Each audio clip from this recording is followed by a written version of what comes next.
I'd like to call our September 9th, 2020 to order at 7:34. So if we could please rise for the Pledge of Allegiance. And Dr. Willett, if you... Yep.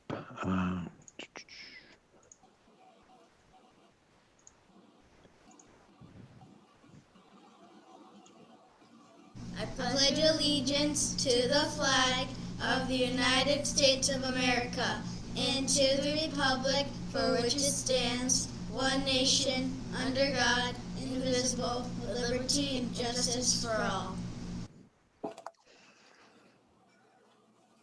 Perfect. Thank you, Dr. Willett. I love those. Of course. Okay, we will go to the approval of the agenda. We do not have, we're pretty packed as is. The only thing is, well, so Tony's not going to be here, so we will not have correspondence. I do think that we should have someone step in that role while he's gone, because I feel like now we're kind of backed up now a couple of meetings. So if anyone would like to do that, please get in touch with me. I'd be happy to do that, Ashley. Kate? Kate Bender speaking. Okay, I'd be happy to do that. Okay, Kate, perfect. That way we can still continue on getting this situated. Okay. Approval of the minutes is the next item on the agenda. If we could do the, entertain a motion to do the August 12th minutes. Christina Plord, I'd like to make a motion to approve the August 12th, 2020 meeting minutes.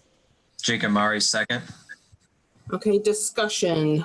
Do we have any changes? Yeah, I'd like to have a clarification on the minutes from the 8/12. There was a letter sent by Ms. Plord. This is on page 13 of the minutes for 8/12. The quote says, Ms. Plord noted that she sent a lengthy email to the state with her concerns regarding the hybrid model. Ms. Plord misspoke here. This needs to be corrected to reflect the fact that 4 Board of Education members signed this letter and that she was not the sole author of this letter. I do believe I brought up the fact last week that the letter actually that was submitted and what she read was exactly verbatim that. Therefore, I think that the minutes have to reflect what actually was said. Right, but I just would like it reflected in our minutes that she misspoke. I don't think that would be considered a misspeaking if... It absolutely is, because she said that she wrote it and it's signed by 4 people, so it's inaccurate. That is exactly what the letter that was submitted says, actually. Does anyone else have any comments about that? At this point, if you guys could lower your hands, just so that I can see if anybody does have their hands up, that would be greatly appreciated. Okay. Plord? I don't think we need to change what the meeting minutes say, because I did write the letter and that's what I said. And the letter that was included in the minutes as I requested says I wrote the letter with the support of 4 other board members. So that is accurate information. I did not misspeak. Thank you. Karen? Actually, I mean, with the minutes, somebody's not necessarily going to read the whole letter. So if they're just going by that one statement, it actually is incorrect. It should say that she wrote it with 4 other members listed, or 3 other members beside herself. I think that's what Kate's trying to say, or did say. Dana? Hi, sorry. Yeah, I think that we need to accurately reflect the minutes. I mean, Christina, I agree with, but Christina's saying that what she said should be in the minutes accurately as to what she said. However, I think somehow we do need to note that in the letter, she did say I wrote it, signed by 4 other people. But excuse me for one moment, because till I get there. In like the second line of the letter, bear with me, I'm sorry, I'm on the wrong page. My apologies. I believe Kate said 13. Sorry, page 15. Thank you. I appreciate that. Oh shoot, I'm on the wrong page. But anyways, it said it was herself along with 4 other members. So that would equate to 5 members and only 4 members signed. So I just think we need to be cognizant of that. So somewhere in there, it just needs to reflect that Christina wrote it, signed 4 other members or 3 other members. But in her first or second statement, it says myself and 4 other members, which would actually equate to 5. I don't know how, I don't want to change what Christina said because that's, the minutes are supposed to be what we say, right? And accurate there, but I think it needs to be accurate, noting about who penned the letter and who signed the letter. That's all. Thank you. Plord? Oh, I was just going to say I watched the meeting from last week, so it'll be reflected in the minutes both last week and this week, as well as the meeting I was at, that the letter was penned by me with the support of 4 other board members. So I think that's more than accurately portrayed in 3 separate meetings. So I would respectfully ask the chair to call the question and just vote these minutes. I'm just going to go to Karen and Dana, have everyone have a second time to speak, and then we will vote for that. Karen? Sorry, my printer's making noise. But Christina, your letter was signed by yourself and 3 other board members. So it was a total of 4 people, not 5.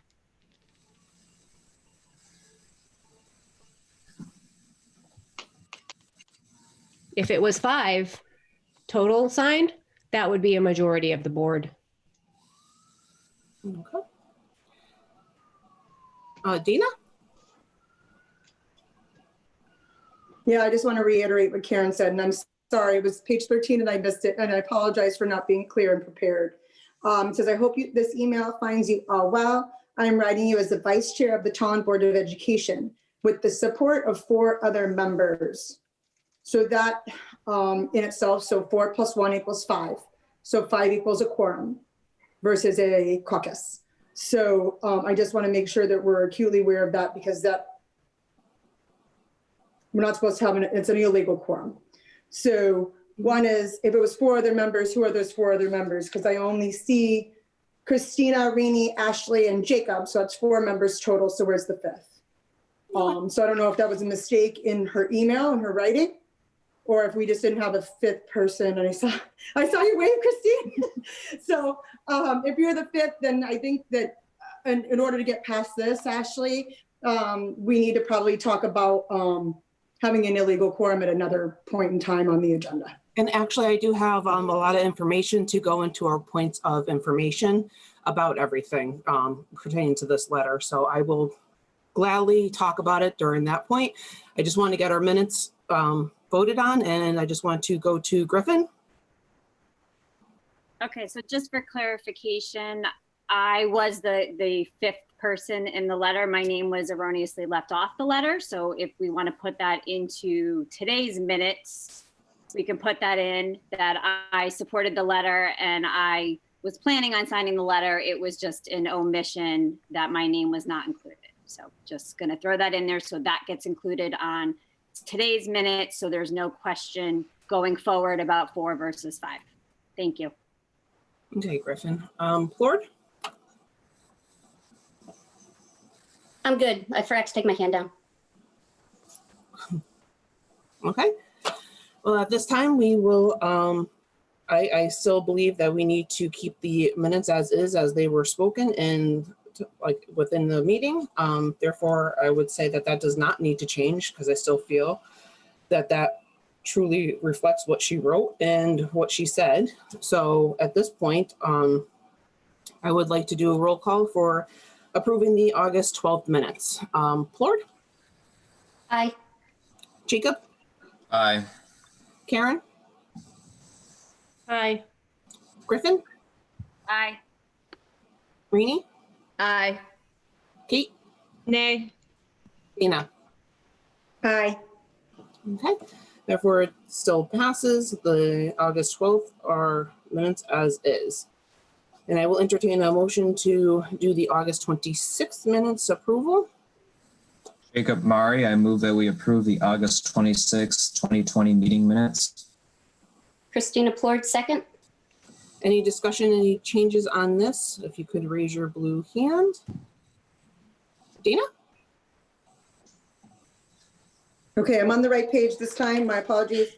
On page 3, it says Ms. Philbin motioned to have E moved to after item I for correspondence because Tony was not in attendance. And I just wanted to make note that we didn't do the correspondence. And I know you alluded to that tonight when you asked for a new volunteer, Ashley, but I just wanted to make sure that we make up.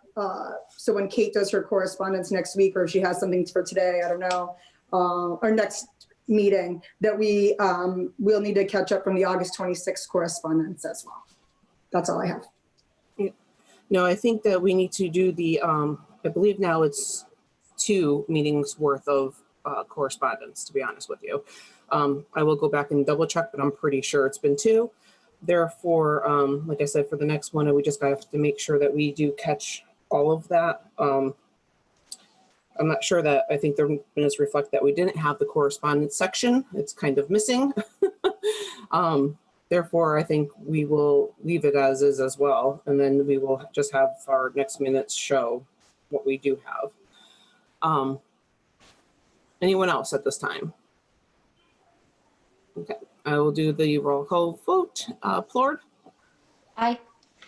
Jacob? Aye. Karen? Aye. Griffin? Aye. Rini? Aye. Kate? Aye. And Dana? Hi. I as well, therefore those pass unanimously. Okay, we will have our public participation up next. You do need to include your name and your address. You will have 2 minutes. Usually Tony does it. Who wants to be a timer? I can do that. Okay. Kate will give you the 30-second notice when time is going to be up. And at this point, I will invite anyone to raise their blue hand and we will go from there. Okay, Kate Vallow. Hi there, Kate Vallow, 80 Tolland Green. Thanks for taking a question. I actually have a question about a data point from one of the surveys that was circulated to families in the summer. I think I understand the data might not be readily available this evening, and that's totally fine. And in fact, I am either happy to take the answer offline or frankly, I kind of prefer even that it is possible for the board to discuss it as a whole insofar as it impacts reopening for the next the next condition. I know that we're not there yet, so I'm bringing this up now just to kind of get it on the radar. So the question was about what circumstances in what circumstances would a family choose to have their child learn fully remotely? And for my family, for example, we would have chosen to have our children learn fully remotely if the schools had opened in an all-in condition.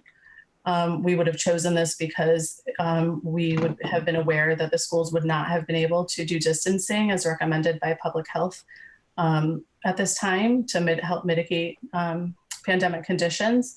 I know some board members and some members of the community have really been thinking about all-in learning as like the best way to provide education to the students. I just really want to be sure that the board and the persons responsible for the next reopening condition are taking a look at that data point, because I think that what could actually end up happening is you'll have more students learning fully remotely if it turns out that the schools choose to go all in before it seems like it's possible to do so before it's time to stop distancing, essentially. So I hope that was clear as mud, right? But I hope you understood what I was asking. And I would really appreciate if Ms. Lundgren or whoever on the board might be able to kind of track that data. And I'm not sure if any more surveys are coming out, but if it's possible to find out how families are feeling now about that, that would be important, because it's not just about kind of the measures that are happening in the state. It's also about kind of what the community is willing to do. So thanks very much for your time and for everything you're doing. Thank you, Kate. Let's go to Liz Costa. Hi, everyone. Thanks to all of you, Dr. Willett, the staff, teachers, admin, for leading the opening of the schools for students. Very appreciated. That said, based on what we're seeing across the state and nearby at UConn, I hope you take a slow approach to fully reopening.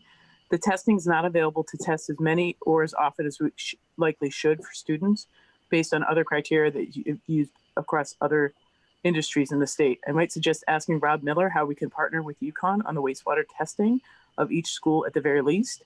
Secondly, I hope you will fully consider ensuring that all students from Tolland Public Schools have a school-owned Chromebook so as to ensure equity and seamless education for all this year.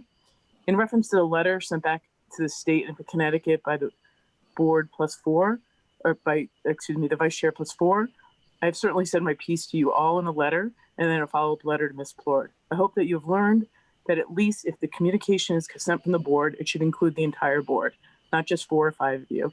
By all means, if you want to send a letter as a parent, then don't identify yourself as a Board of Education vice chair with the support of 4 additional members.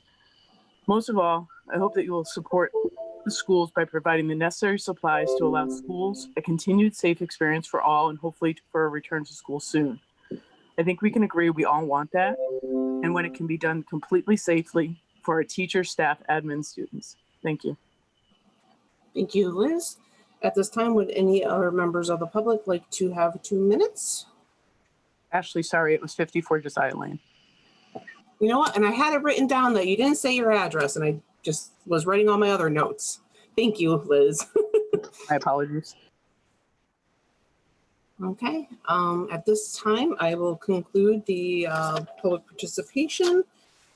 We will skip the correspondence and give Kate some time to, I'm not sure if Tony has them prepared already and he just hasn't brought them. I'm not sure. I would assume that he would have them ready because he was supposed to come to both meetings. So we will double check with him. Now we will go on to points of information. And I would like to start off, as I do have something to read about that. Just pull it up.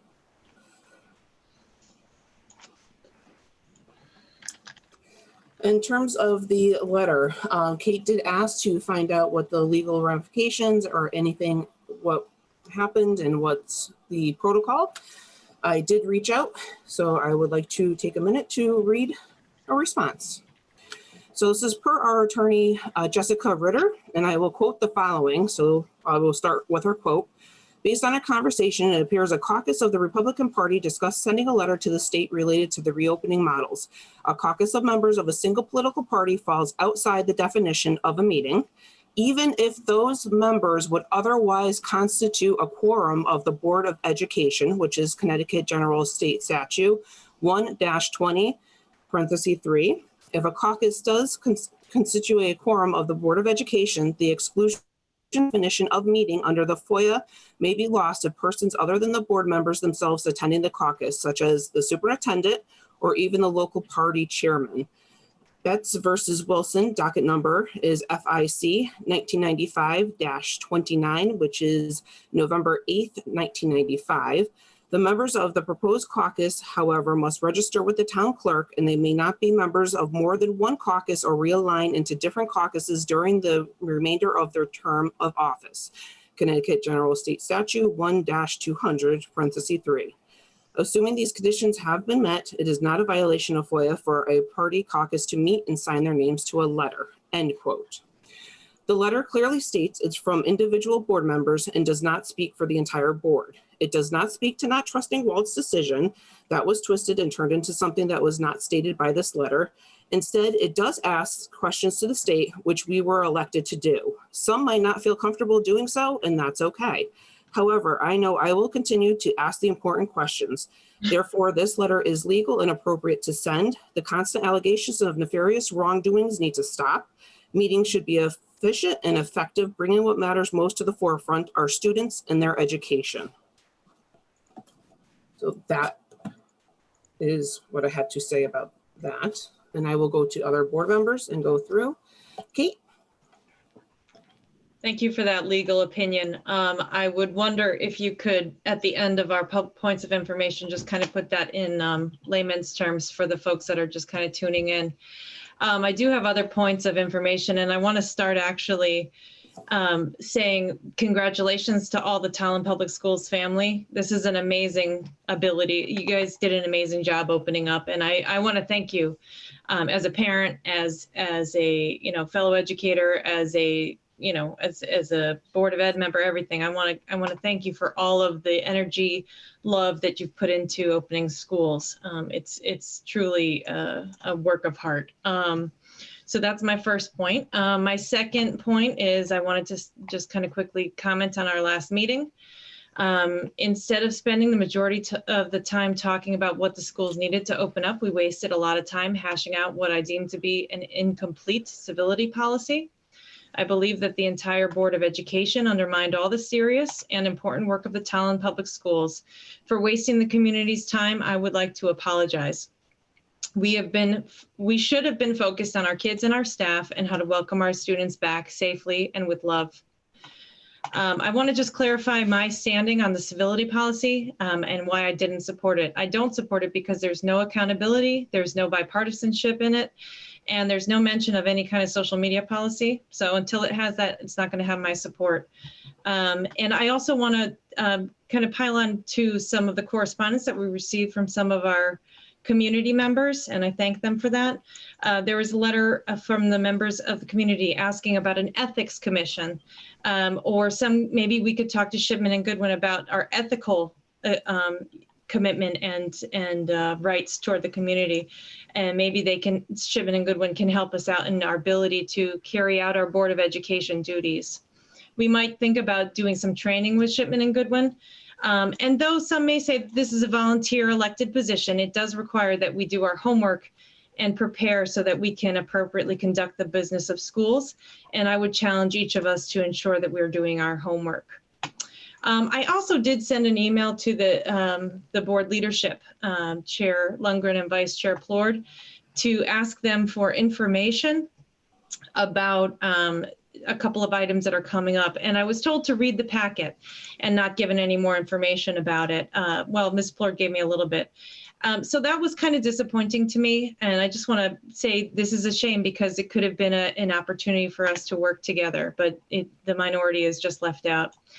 And I would like to know, and I'm sure it's in the list of things you wanted to talk about anyway, Dr. Willett, how we're doing on Chromebooks and how the schools are doing. So that's it. Thank you very much. Okay. Any other members at this time would like to speak? Dana? Thank you, Ashley. First of all, I'd just like to reiterate what Ms. Kate had just said. I would just want to thank all who were involved in opening up schools. I know that it's been a turbulent time leading up to this, and it probably has been smooth for some and turbulent for others as we transition in. Again, I just wanted to thank Dr. Willett, the Tolland Public Schools staff, all of our educators, and everybody involved. I know that it's going to take time to adjust to our new environment currently, but I wanted to thank you for that. I'm very appreciative for all the PPE provided to our students. And I wanted to thank the TEPTO for their generous donations of the lanyards, for the masks, as well as other masks for our staff and faculty. I think that was wonderful support of the community to do that for our staff. And please continue if you have concerns with what's going on in the classroom or ideas or possibilities for improvement to help impact your students' education. I would really stress to reach out to the educators and try to find a positive solution for those classroom hiccups as we're all kind of figuring out day in and day out what the best way to get through this is. It's all new to everyone. But again, thank you to everybody involved, to the track team and to the TRAC team and Dr. Willett and again, all the staff.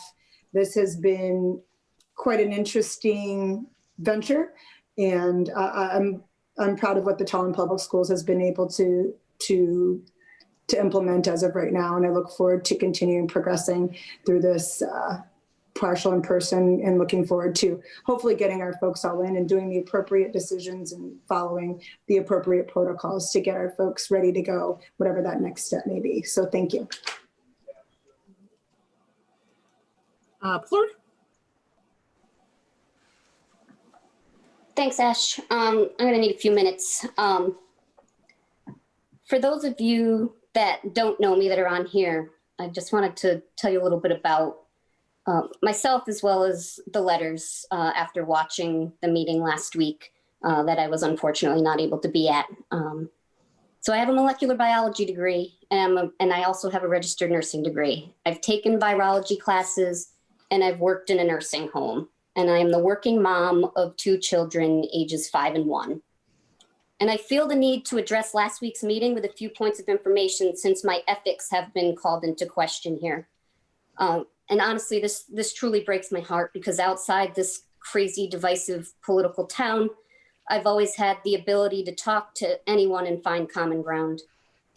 I've always felt since 2017, anytime I voiced an opinion that wasn't popular or didn't fit the prescribed narrative, a rallying cry trying to silence me would occur. Some examples would be demanding a social media policy or spending money on lawyers. And this isn't the first time this has happened. So now my ethics are being questioned because I wrote 2 letters to our state government. Letters I didn't even have to tell anyone about, but I felt the need to.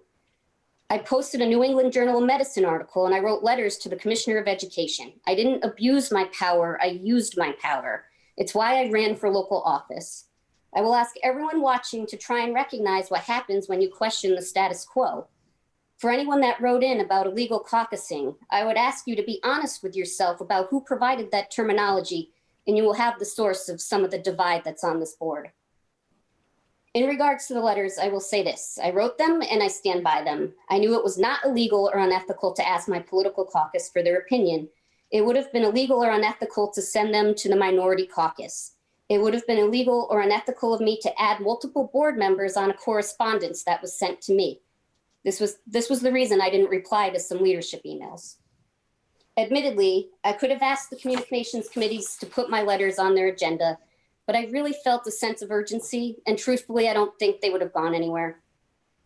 I wanted the 39% of parents that preferred their kids to be in school full-time to have that option. This personal agenda, as it's been called, is not a secret, nor is it personal, because guess what? My kindergartner is in school every day. Do other children outside of kindergarten have that luxury? My opinion is going to school should not be a luxury. It's a necessity. I'm advocating for the minority voice here. And by minority, I'm talking about the 39% who wanted their children in school full time. And I want you guys to ask yourselves, why would 39% of parents want their kids in school? Do they want to have a learning environment because they aren't home to implement the curriculum? Would they have to quit their jobs because 4 kids in daycare is too much? Perhaps the parent of a teenager is worried about drugs or suicide while they're at home alone.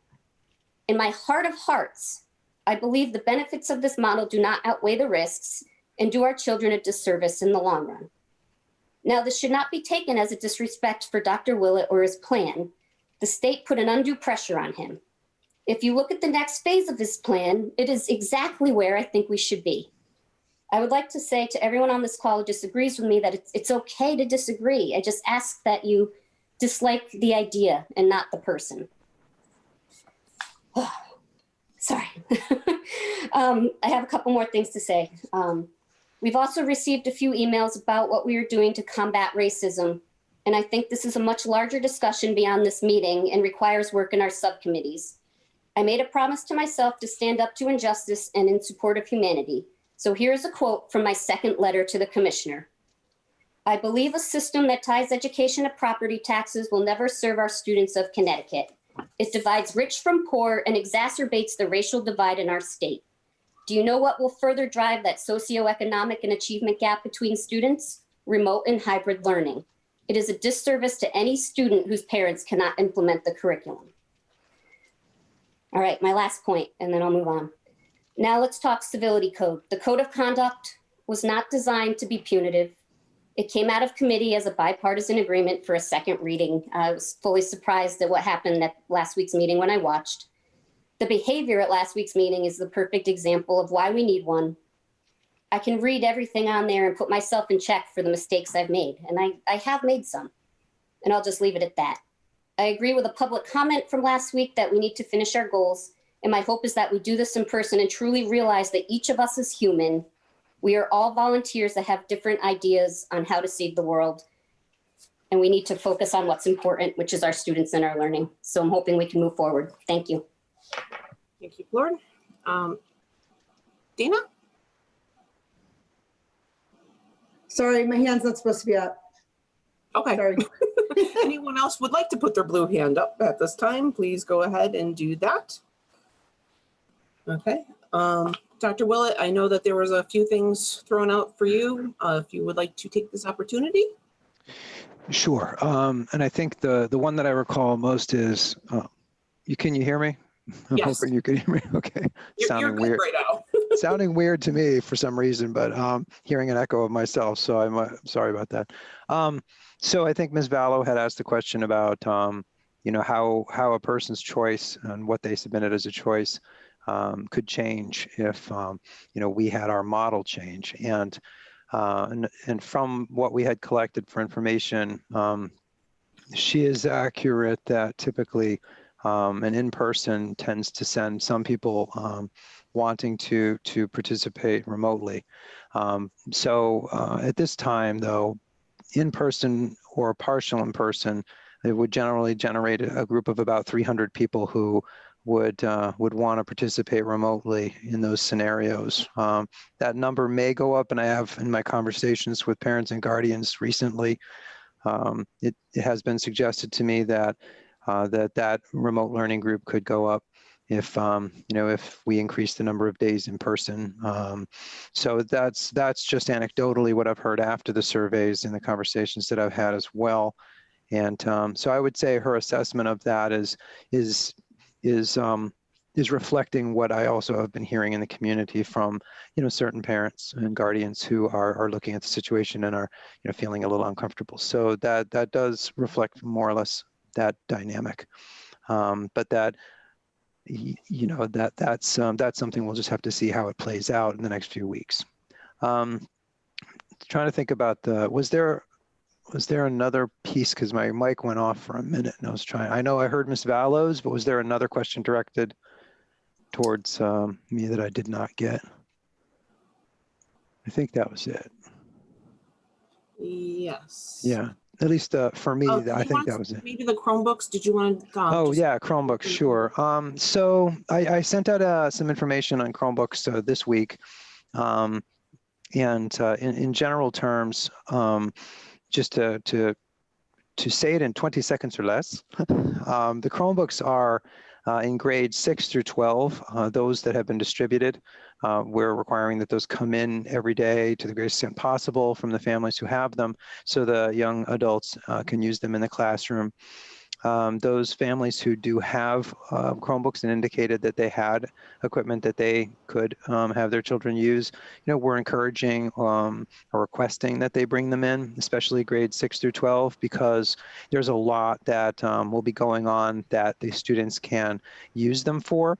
And because we've got that remote learning component, and there are at least 300 kids so on the remote learning side, it just opens up more of the opportunities for those classes. It doesn't mean that a child's educational experience will be horrible if they can't, but it just means that when they're doing grouping in classes, for instance, if certain kids have their devices, they might have that group function on a certain kind of shared document, while they might have another group doing a differentiated task that doesn't require a device. But the more devices we have, the more options we have. So that's why in my communication, I wanted to send out and clarify that if your grades basically pre-K2, we're working that out and checking out what the needs are.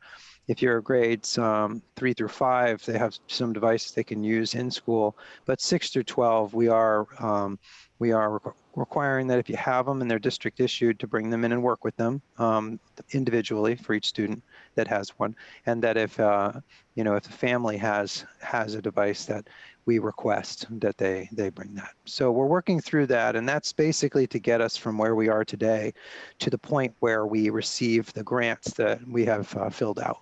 And so in about 30 to 60 days, we do expect, optimistically expect that we would be receiving a large number of devices so that we could actually provide the kids grades 3 through 8 and possibly through 12, each of their own devices as a district device, so that that wouldn't necessarily be it wouldn't be necessary for a parent guardian to send in a personal device. So we're working on that now. Unfortunately, where we're at is in this sort of middle zone where that equipment from the grant is in process and we don't have it.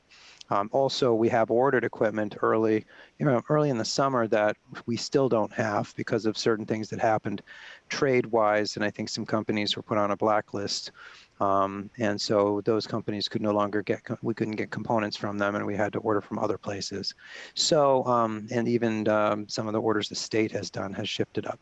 So we're expecting in the next 60 days or so to get these devices, but in the interim, as I communicated in the newsletter today, or rather yesterday, that is what we're looking to do here is for each of those different grade levels and groups, approach it developmentally appropriately for them. And the 6 through 12 group is the one that's most, able to actively use them in a certain way, followed up by the 3 through 5, and then, we'll work with the pre-K2 using devices like iPads that they have in the classrooms in the interim. So that's where we are right now with the Chromebooks. Thank you, Dr. Willett. That's quite a bit of information. Thank you. Sure.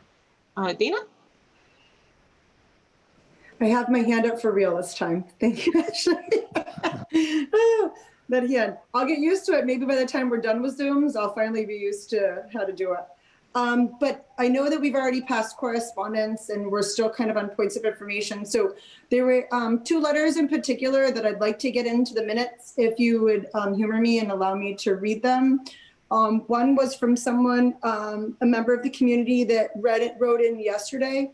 I think it's paramount that, I hear what everybody's saying. We need to move forward. We need to be the Board of Education representing all of Tolland, and we need to work together to take care of these students and staff and faculty and really focus on the hard work, which is getting these kids to school, whatever capacity that is, and whatever that looks for each individual family here in Tolland. But I think that it's paramount that we're acutely aware of what some of the folks in town are saying and see and hear, and we need to take some reflection and really see what we can do as individuals as well as the 9 on the board to impact this. So I felt it important to reach out to our current Tolland Board of Education as a deeply concerned resident and parent. I've been watching the Board of Ed meetings diligently as a parent of young children entering Tolland public school systems.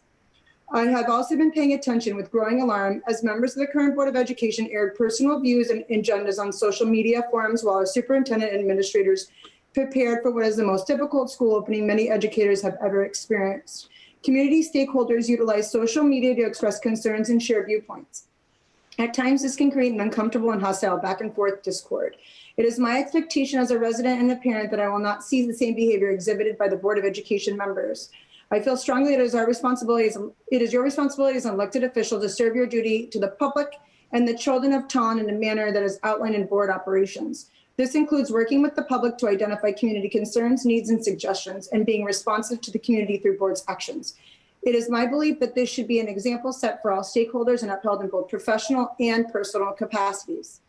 The Board of Ed meeting 826 cemented my alarm on the conduct of this Board of Education. In a meeting that nearly lasted 3 hours, very little time was spent outside the superintendent's report addressing anything other than how this board is unable to function as a whole. As a parent sending my child back to school in a very real and potentially dangerous COVID-19 environment, it astounds me that so little of the discussion was actually regarding the reopening of schools for all students in grade levels. Many minutes were spent on the topic of a letter sent by Ms. Plord and the importance of a civility policy. In regards to the letter sent by Ms. Plord and signed by 3 additional Board of Ed members to Commissioner Cardona, I feel that we best fits what occurred. When you sign a document, you're acknowledging and read and agree the contents of that document. By signing the letter sent to the state, you were in agreement the message being delivered and should be take responsibility for your decision and the fact they represented the Tolland Board of Education. Before taking an important step of improving the civility policy, I ask that our Board of Ed considers making the Connecticut Associate Boards of Education's Board Member Academy a requirement for Board of Ed members. The topics that are mandated as a part of 20 credits required to become a certified board member include board relations with the superintendent, with the community, and with each other, policy, curriculum, school, finance, school law, labor relations, board operations. That's one letter. Hold on, Dana, before we start doing this, because I believe that we had a discussion with the board, and I don't know, Dr. Willer, where that ended up. I believe you and Tony were discussing that about having single correspondence being read into minutes, that's a slippery slope. And if you start reading one, then you might as well read all of them. I'm not sure where that landed, though. Yeah, I think that is true. We haven't gotten around to a resolution, I think, on that, although I think it was leaning in the direction of a consolidation. But I'm not sure. I would want to confer with Mr. Holt before I would make a final statement on any of that. Yeah, because I mean, I understand what you're saying, and I do, but I do think we got into a whole conversation. I do kind of remember it, and I don't remember the actual result of the conversation, but perhaps I think there wasn't one.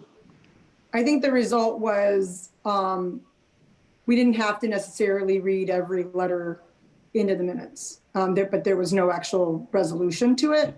And I'm happy not to read the other letter, but I think the folks, I think the correspondence that we had from multiple members, it was a form letter sent out from, I want to say there was 8 to 10 folks in the community that are active in the schools that have talked about the civility clause and talked about an ethics committee and such. I think it's important that, that we take a look at those letters, and I want to move on from Christina Plort's email. I want us to move on and do the hard work, right? We need to continue to do what we need to do to get these kids in school, but I think it's paramount. We had several folks work really hard on a wonderfully written letter of their passion about the schools and the system and the faculty and the staff.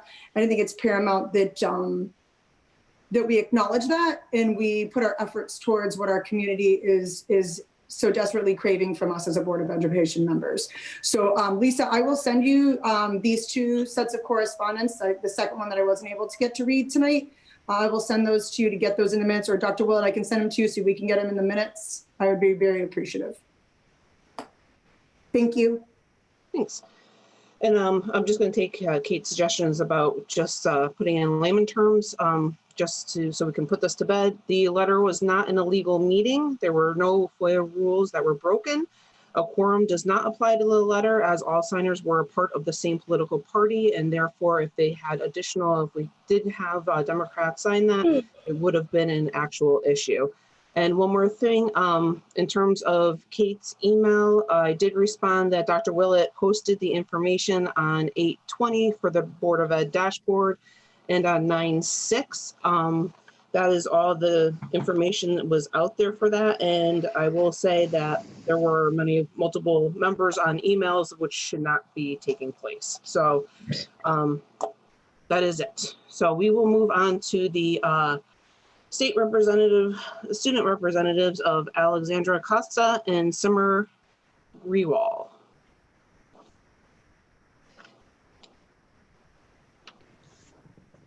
Alexander Simmer, if you want to put your hand up, you'll be up at the top. I think you're muted. I see Alexandra. Oh, Alexander, I see you. Yeah. Is Simmer available? I don't see her yet. Yeah. Okay. So I'll start. So basically, students went to school on A-Day, which was yesterday and today, and teachers spent the time basically going over policies and rules applying to COVID. And I feel like it was really beneficial for the students, and the teachers are working really hard to basically go over syllabus and make sure the students are comfortable in the environment. Additionally, so clubs are going to start up hopefully pretty soon. I know student council, the officers, we've had meetings, and we're trying to get mental health week going earlier this year, hopefully in October. And then we're also planning to like have a focus for mental health week, like not just mental health week, but like mental health services throughout the entire school year, because we think it's really important this year especially. And I think that's pretty much it. No, I definitely agree with that. That is one of the things that we will be discussing tonight is the mental health. So we will go through that once we get there. And I totally agree that it's very much needed. Thank you guys very much. My son just started the high school, so he actually gets to go in tomorrow. So whole new world. Thank you guys. Okay, let's start off with the superintendent's report. Dr. Willett? Okay, so we are, if you take a look at H1, it's the end of year June 30, 2020 item. So I'll just go over it briefly, and and we have a couple of financial reports to get through tonight. The first is going to be the end of year for June of fiscal year 20. The next will be the monthly financial report for August. And then the third is a budget composition or comparison, basically taking the Board of Ed adopted budget from February 12th, the one that we pass on to the town council, and giving you the difference between that at the 1.54% and the 0.1% ultimately that was finalized from the town council. So these are the three, that's a summary of the three that I'm going to go through. The first one, if you take a look at your screen, I think what you should be seeing here is H1. If anybody could just give me a quick nod that is what you're seeing, just to make sure. Okay, good. So, as you know, we get these from the business manager. He was giving us a highlight of the year in this particular narrative, and I'm just going to go quickly through the letter, and then I'll give you some points and show you the expenditure summary report. So most of the vernacular just goes over where we were and how we got to the ending point here. You can read it, so I won't reread the whole thing verbatim. And then as you see, as we get to the end, that we had a balance of $708,772, which was close to the target that we had talked about in the phase documents. And as you recall, this was divided 30-40-30, 30% to the ARF, which that request is in process. 40% was to a potential COVID fund, which there was some communication about today, and I was pleased to see that and thankful.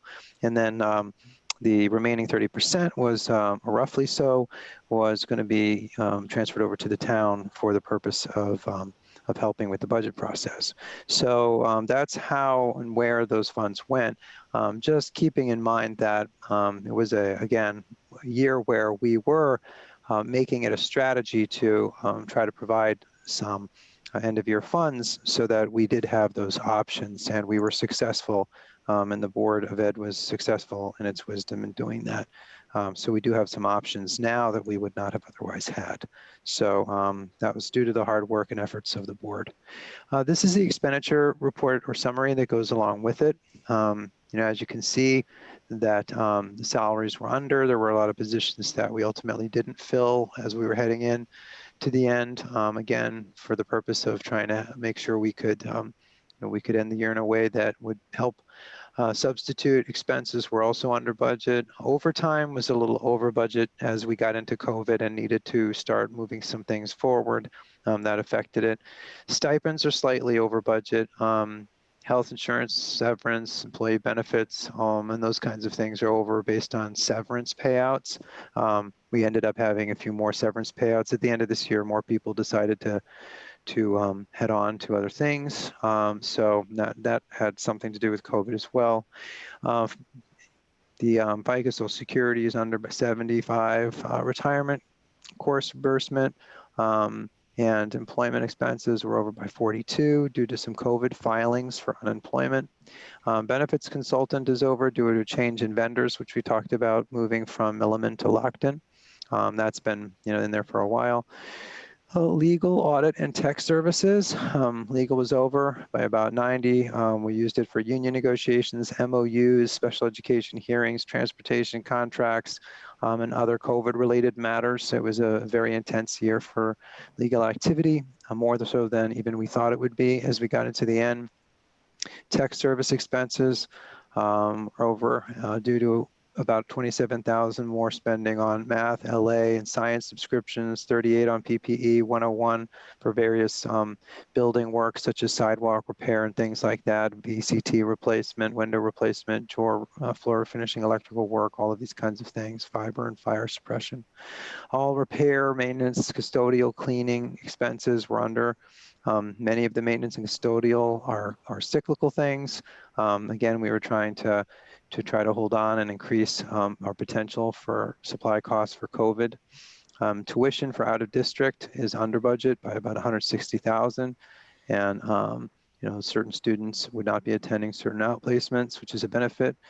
Of course, you know, it's only done where it benefits the student to do so.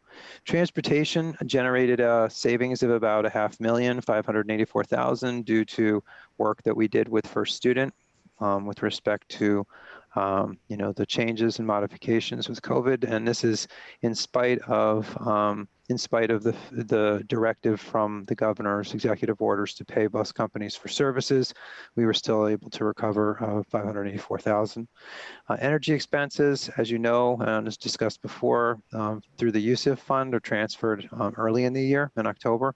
So there probably will be some savings with the UISF fund, but you know, nothing that is too big. Textbooks and general supplies are slightly over. I think that was due to adjustments, and we used things like our couriers to send things home as we moved through the remainder of the COVID year. So again, to kind of wrap it up, we landed where we wanted to land, roughly, with enough of the funds available so that it could make a meaningful difference in the town's bottom line, in a COVID fund, and in the ERF. And so you know, it's due to the hard efforts of the Board of Education, and it's a review of the situation from, you know, from late April all the way through May, and the various phase documents that they reviewed, and were able to really help land in a very positive place. So so that's roughly general, you know, overview. At this time, would any board members have any questions? I'm still just observing all the numbers. No questions? That can't be. Well, we do have 2 other financial reports, so maybe there might be something there. So, oh, wait. Oh, here are the hands. See? There you go. I'll just ask one clarification. So, okay, Griffin. Dr. Willett, so the 387, 346 that we had approved and incurred, that we've been talking about for forever, that is basically all that stuff is included in the encumbrance line. Is that correct? So all those items like literacy how, you know, the floor refinish, Dynamath, those are all included in what was left over for this budget. Is that correct? Yeah, what we specified we were spending on in those phase documents, and what we specified we were, you know, attempting to hold aside, it should be matching with what we ended with, yes. So if we said we were going to expend it, that is what I expect occurred, and that is what I believe, you know, occurred. I have no reason to believe it didn't. And when I did follow up on it, we were getting the things that were on that list. So. Okay. All right. Thank you. Okay. Karen? Yeah, I was just wondering, Dr. Willett, you mentioned the, and if you're going to talk about this later, you can totally skip me, the COVID fund that has to be set up, I guess where we're at with that. I can, on council. Yep, I can tell you the council, as you know, had done some, well, and I can talk about it later too, but they had brought up that concept in June. We and the board had wanted that too.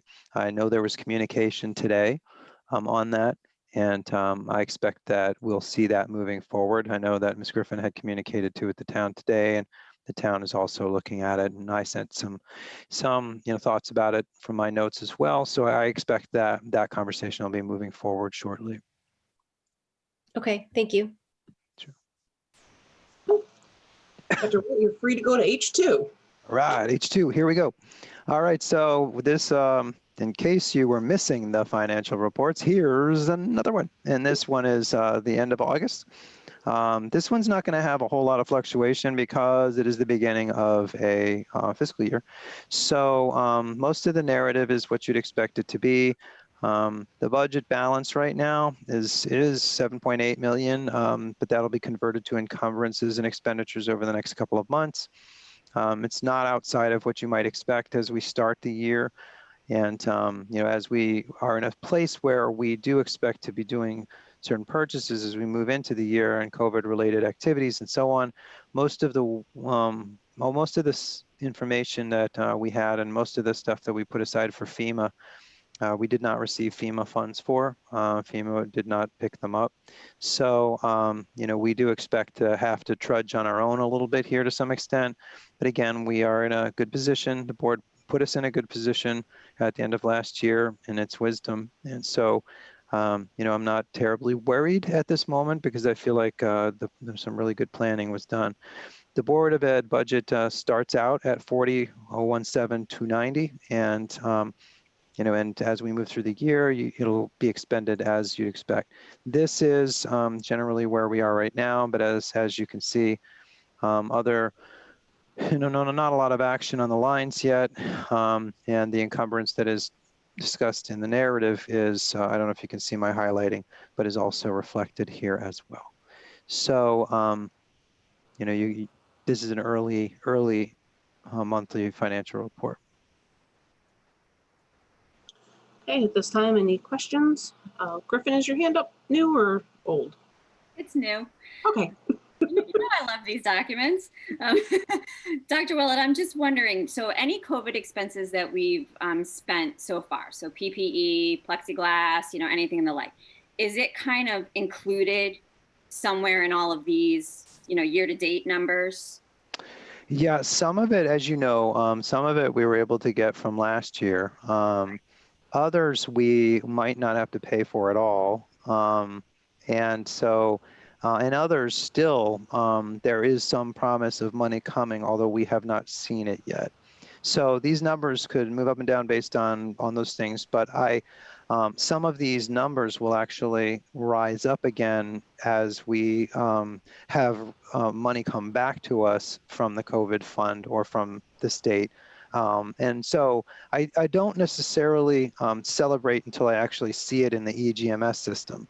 Or until I see it in the grant system. When I see it there, I consider it real. But I believe that on a couple of occasions here, we're going to be able to reimburse funds from the COVID fund, say that the board had the wisdom to work with the town on, and potentially from some things we might see from the state. Or we won't incur certain things because the state will help us out. So I don't know how long and far that'll go. I don't know which ones will be actualized and which ones won't, but I'm hopeful. And at the very least, we do have that fund that that the board did work and is working in cooperation with the town to establish based on the money that was transferred, that 40%.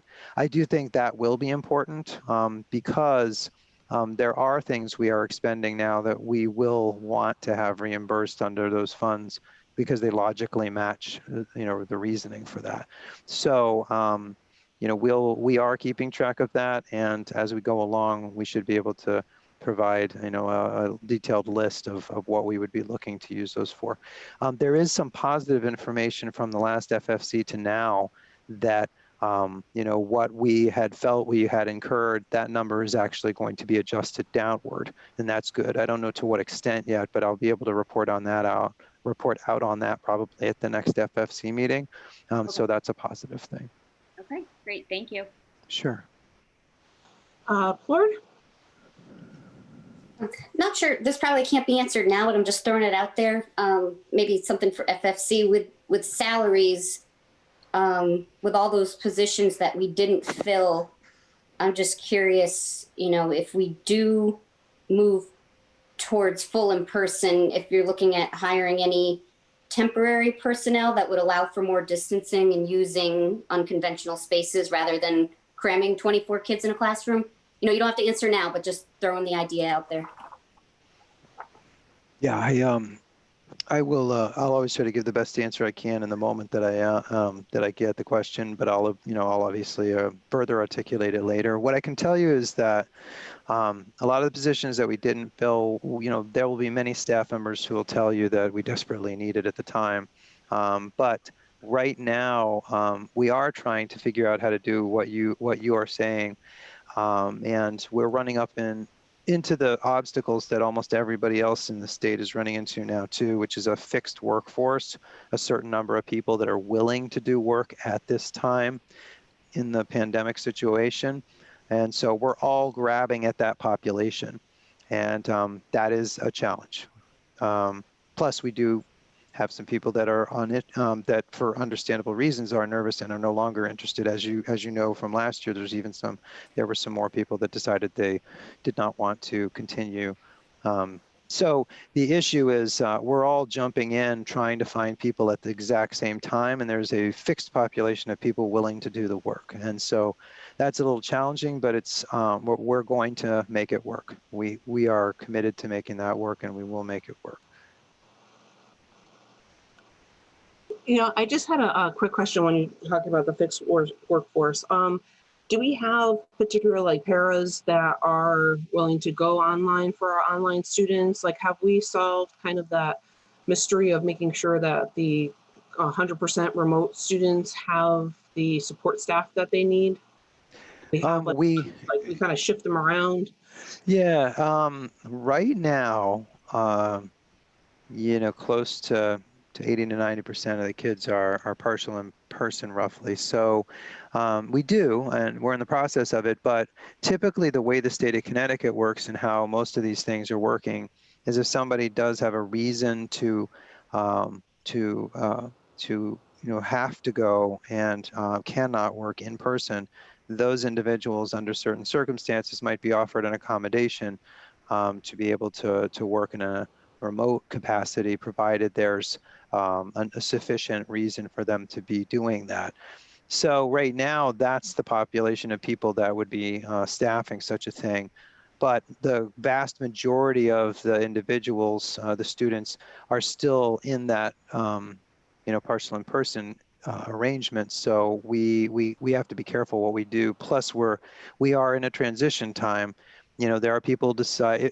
You know, if there were people coming up on retirement or deciding, you know, thinking in general in a typical year, whether this was what they wanted to be doing or not, those individuals have made the decision to not do it. So we're in a position right now of trying to recover people that for their own personal reasons have understandably decided that maybe this is not what they want to do anymore. So we're not in the position of sort of being able to reallocate a lot of people to remote status, and we don't necessarily need that yet.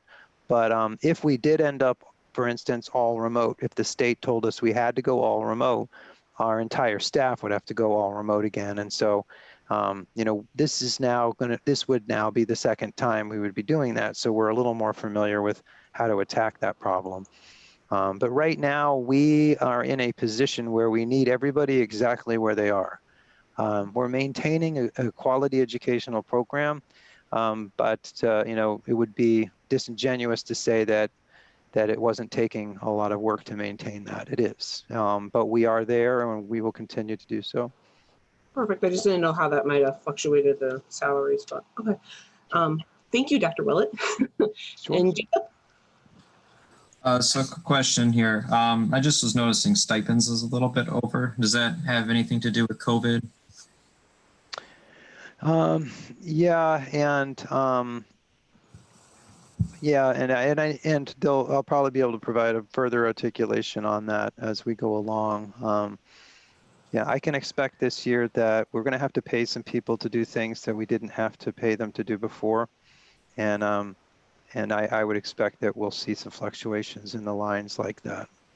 Okay, all right, maybe we can go over that more in FFC or something, but thank you. Yeah. Perfect. At this time, I think we can move to H3. All right, and in our budget adventure tonight, the third document is the budget comparison. So again, as I had kind of stated ahead of time, a lot of times at this time of year, people are interested in seeing what the Board of Ed adopted budget, how that compared to the budget that ultimately would normally be passed at referendum, but in this case, because of the wacky budget year, you know, was passed by the town council. They could not have a referendum, so it went through a process, as you know, And around June 25th, I think it was, they came up with their final budget. So so this is done every year. I usually will post this to the Board of Education, to the the Tolland Public School website. And so under the budget area, you'll see the comparison. So this is going to be posted either tonight or tomorrow. It's a part of our minutes as well. And it gives you an idea of, when we went from that 1.54% to, which is the 4590, to the 40017, how and where those lines were affected as they relate to that one-page document that was in the Board of Ed adopted budget.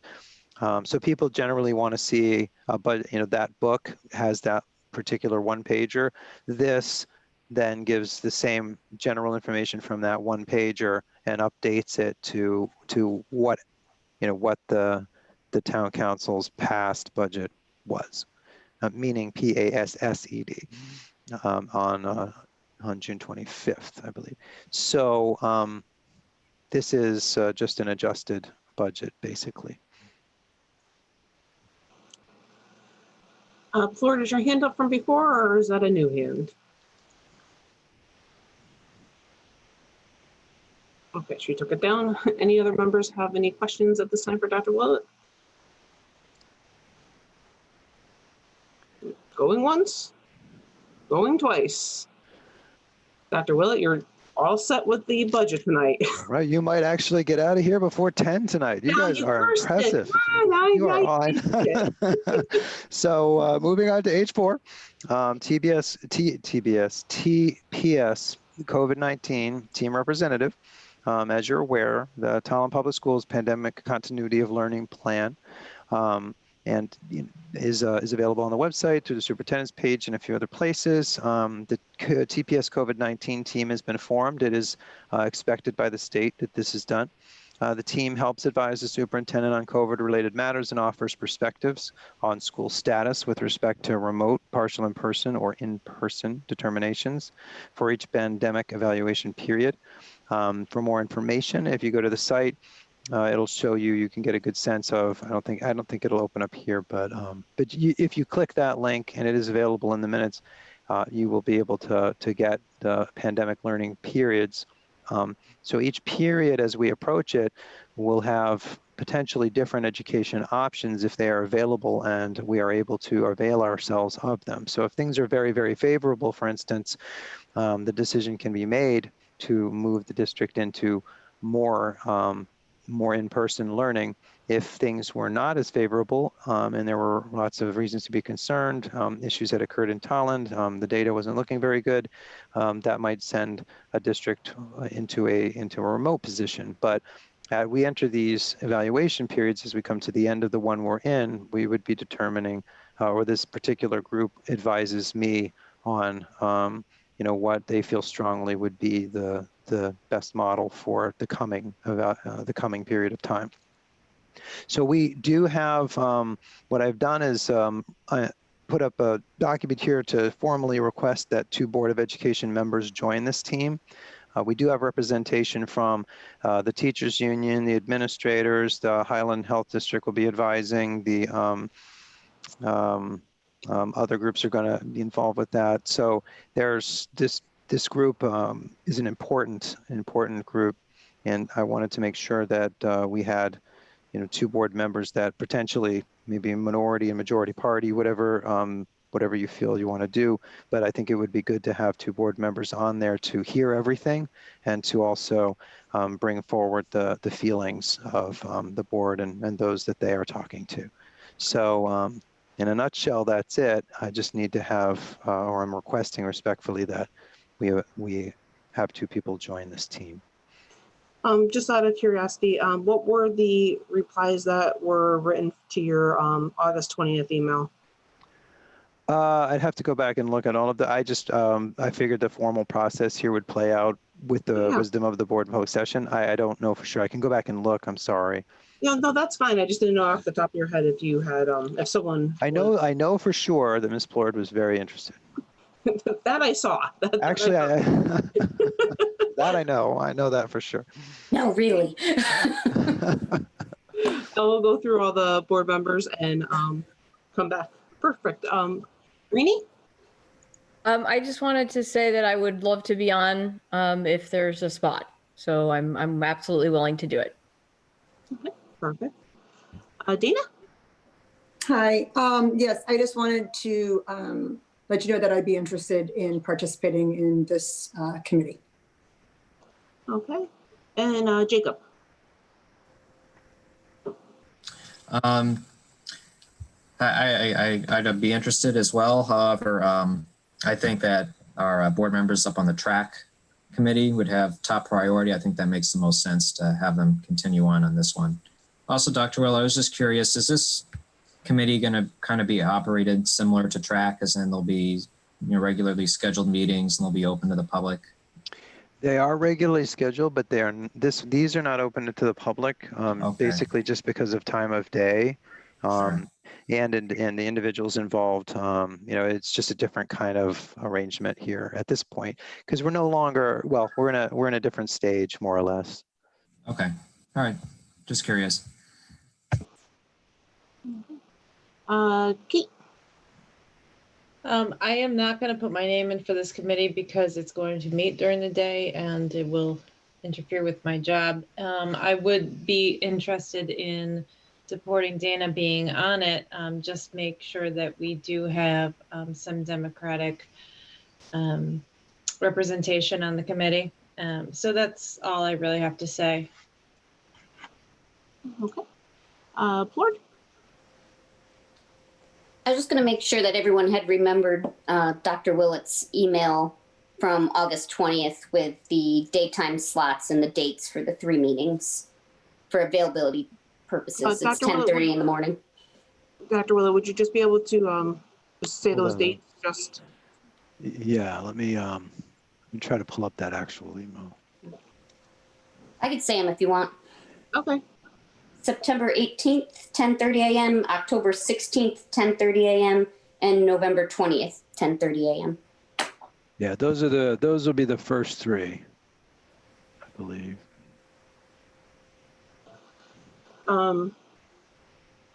I know, like I was saying, that Flora, I saw that your email from the get-go, because this was something that Dr. Willett had asked that he was going to put through. So, I mean, personally, I would like to see Plord and Dana on this. Dana, as long as the time slots are okay with you. Yeah, I mean, I can make it work with my job duties. Okay, perfect. So I don't think I need to appoint anyone, correct, Dr. Willett? No, just nope. In this case, it's just basically the 2 that the board feels, in collaboration that are going to do it, and that's all we have to do. We don't have to appoint. It's not it's not an ad hoc. It's just it's one of the committees of the public schools, and it actually having 2 keeps us under the issue of having too many and it becoming a different kind of meeting. Some of the conversations we're going to be having will relate potentially to people that are not named, but they are going to, if we had COVID cases or certain pieces of information, we'd be sharing it, which is another reason why you just have to be careful with, with privacy and that kind of thing. So we just need 2 people to be willing to do it that the board is comfortable with, but we don't need to appoint. Okay. I think that will be good because I do think we should have just from both parties having representation and having the 2, because I know at first you said 1 and we kind of talked you into 2. So I think that'll work out. On this? Should we take a vote? Do we need a vote? I don't think we need to vote. I think we're good. We could take one. I would entertain a motion to add Christina Plord and Dana Philibin to the, what are we calling this? The TPS COVID-19 team representative. So moved. Jacob Murray. So moved. Seconded, Kate Howard Bender. Any discussion? If you have anything, you can raise your hand. I'm assuming, Dana, your hand is up from before. Yep, perfect. Okay, Plord? All those in Aye. favor? Jacob, Aye. Karen, Aye. Griffin, Aye. Greenie, Aye. Dana, Aye. Kate, Aye. I'm aye as well. Therefore, motion passes and you have your 2 representatives. Excellent. Thank you. Okay. All right, moving on to the next agenda item, goal meeting. The determination of the final goal meeting for the Board of Education and to determine whether this will be an in-person, virtual, remote, or both format. Nick Caruso from CABE is the facilitator, as you know.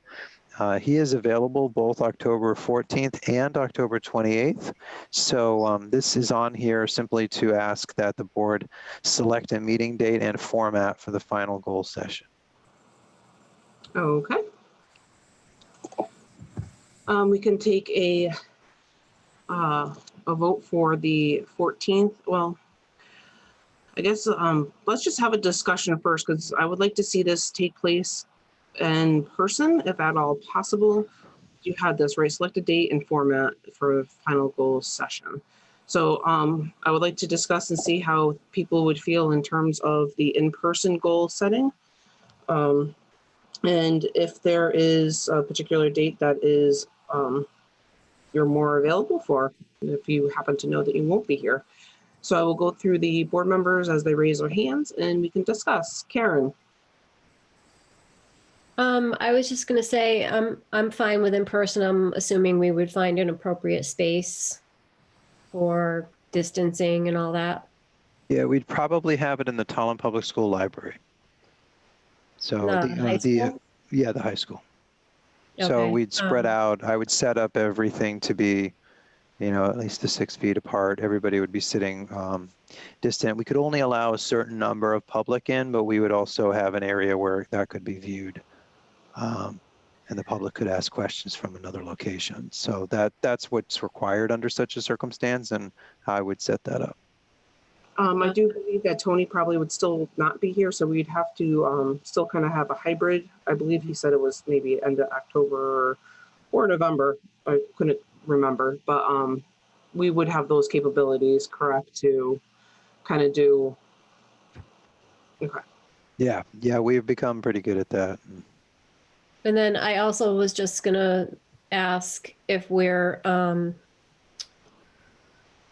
we married to those 2 dates? Because I feel like goal setting should be a separate special meeting and not part of a regular meeting. Yeah, the only comment I would make about that, which of course I will do whatever the board wants, and this is stated with the deepest respect, that board members are kind of like cats and herding you all into certain dates is very difficult. And so you might have noticed how hard it was that time to find a date. We can definitely do that, but that might it may not be in October then, depending on people's availability and what's going on. So the thought was maybe try to aim it at a meeting that's already in existence and that people would have had on their calendars. But if that's not the way to go, that's okay. Just I would just have to go to Nick and find out what his availability is and compare it to all 9 of you. And then, we'd have to see where that fell. But and when I say we know who's actually doing that, which should be Jen Palumbo, which I love. She's awesome. And I thank her so much. That would probably take a little time.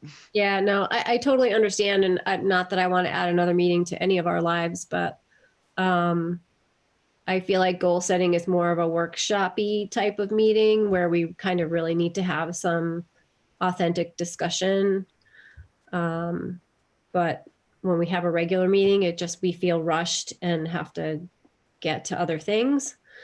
And just makes for a very long evening. But if everyone else feels like it needs to be then that's fine. But that's just my personal pre-COVID opinion. Sure, makes sense. And I do agree with Karen. I want this to be more of a workshop, more of like an authentic discussion versus, how we've been remotely. So I don't know if that would play a part in having that. I don't know if we can just rearrange a meeting like that and we have a lot of stuff on our plate here to deal with, but I do think that this is important. Let me go through through everyone and see where we're at. Jacob. So I guess I kind of need to know, what we might be looking at in a month. If it's a light agenda, I could see doing a goal setting. If not, I wouldn't want to do that. Dr. Willett, do you kind of know any big issues that might be coming up in October? I know there's a capital budget thing that needs to be reviewed. Is there anything else? Is there one I mean, if we're going to do it, I'd recommend, well, I would say that capital is going to be on the agenda on October 14th, and that'll be one of the bigger conversations. We're heading into budget season, so if I had to just drop a pen on one of these, I'd drop it on October 28th, because you might have, it's a little farther out, and anything that comes up in the next few weeks of the opening, well, we could handle. And then you could set up that meeting so that it is much more of a relaxed environment meeting to do the goals. You can format it that way. It's simply a Board of Ed meeting that you would just have a different kind of agenda for. So, if I had to choose something now, I would say the 28th is what I would go for. But again, it really has more to do with what all of you are feeling. Okay. Well, I guess in that case, I feel like this keeps getting pushed out farther and farther. It'd be nice if we could try to do it, earlier in the month. So I'd be interested in seeing if there's some other day of the week that maybe works for Mr. Caruso and the rest of us. As far as what mode we would have this in, I'm on board with trying to have it in person, that being contingent on continuing to have favorable conditions, but if possible, doing it in person. Okay. Thank you, Jacob. Griffin. Yeah, I would definitely like to have it in person. So I would be up for that. As far as the date, I agree with everybody. I think this needs to be done sooner rather than later. I was just looking at our calendar, and we actually have 2 back-to-back Wednesdays that we do not have a normal Board of Ed meeting. The 30th must be October 7th. I don't know about you guys, but I'm kind of just used to every Wednesday having a Board of Ed meeting. So I don't know if maybe we could see Mr. Caruso's availability for one of those 2 Wednesdays and see about having a separate meeting devoted to just to finalize this, because I do agree. I think it's important, and we need to get this nailed down. So those would be my suggestions for potential dates. I know Dr. Willett, I know you love your doodle polls. But just a thought, maybe one of those Wednesdays, if that could have worked really well. committee meeting already planned. So, but definitely in person for me. Thank you. Plord?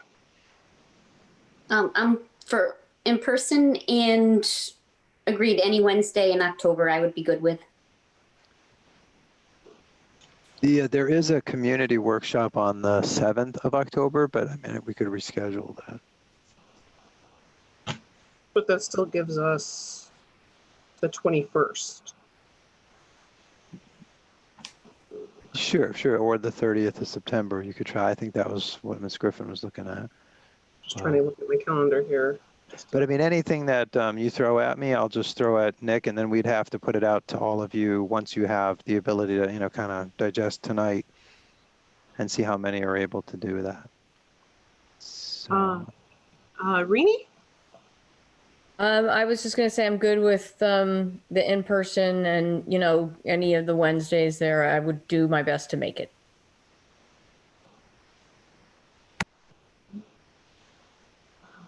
Rini. Plord.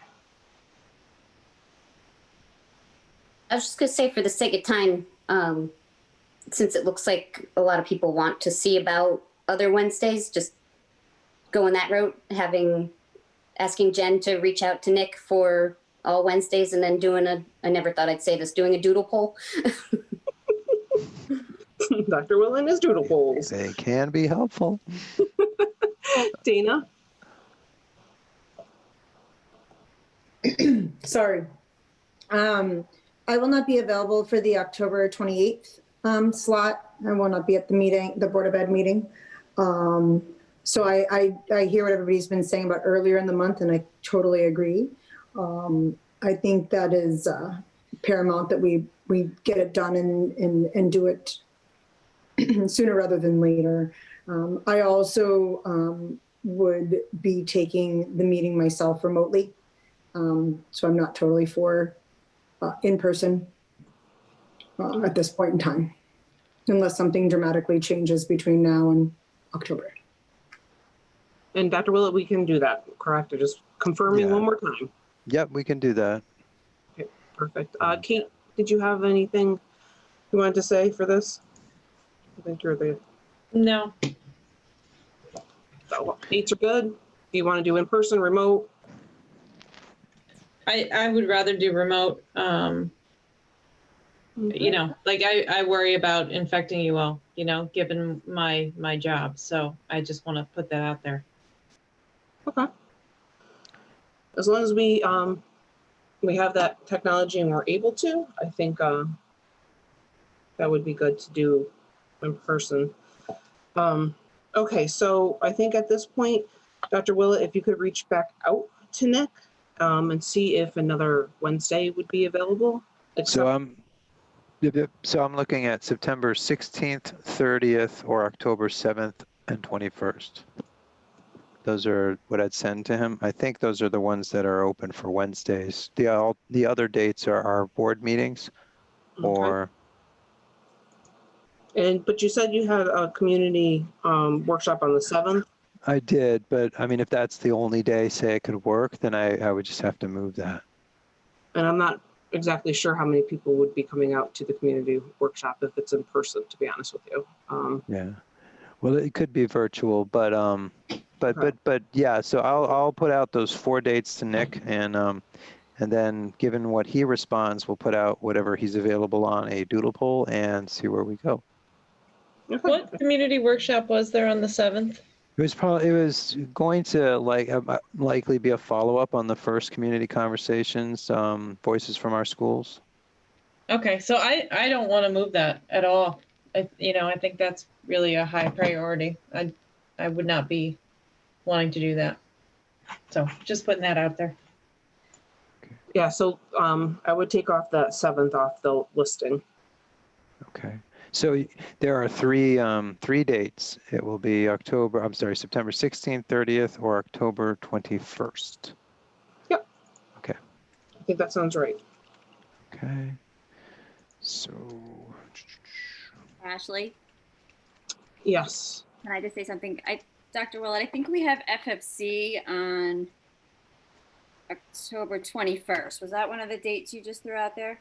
We have FFC at 5:30 on that day. Okay, so I'm just thinking, as long as it's sometime after 7, if we're going to be in person anyway, I guess we could just switch our Zoom from one to the other.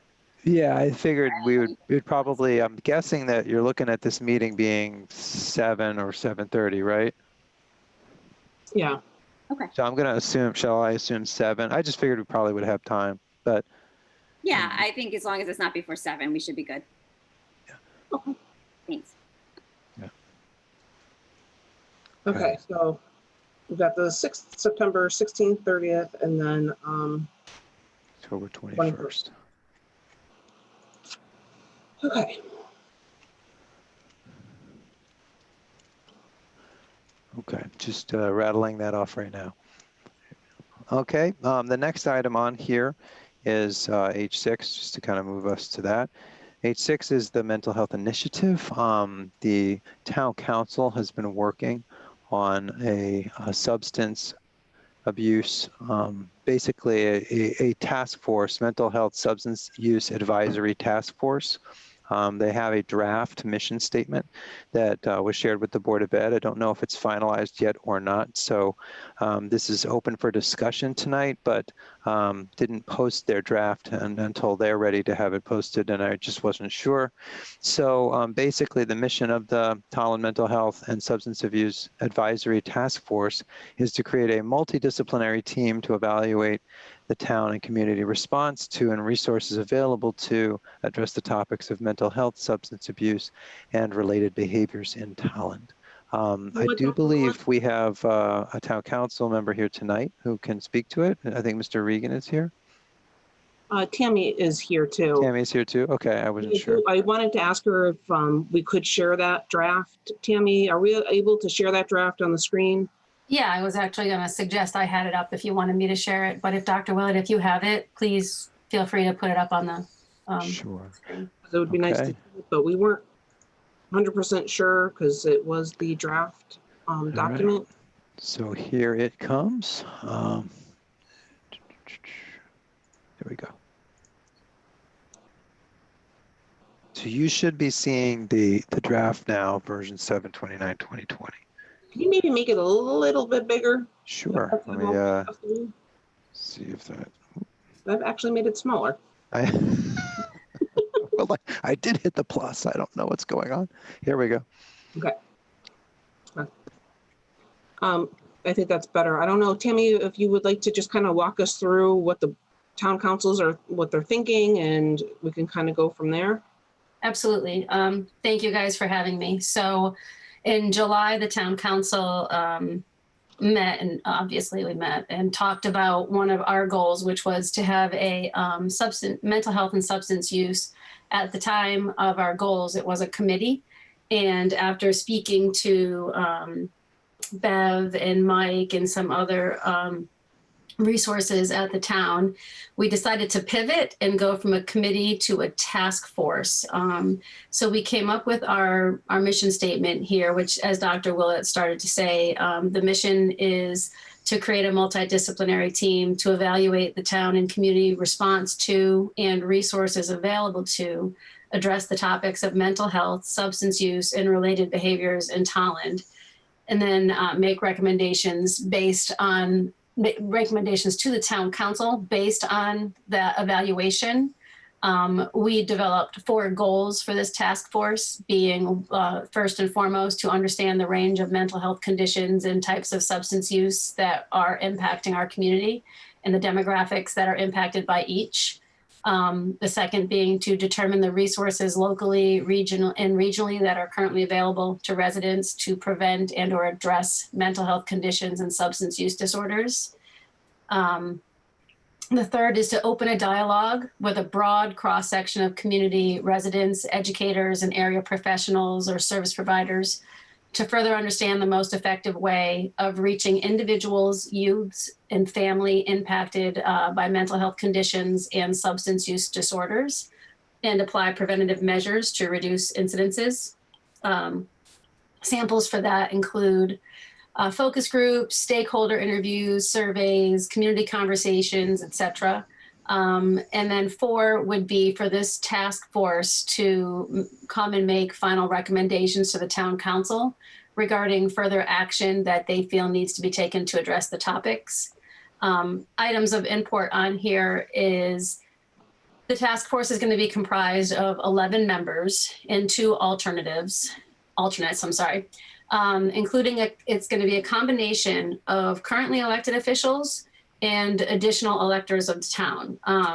So up to 3 members may be selected from each, the town council and the Board of Education, for a total of up to 6 elected officials on this task force.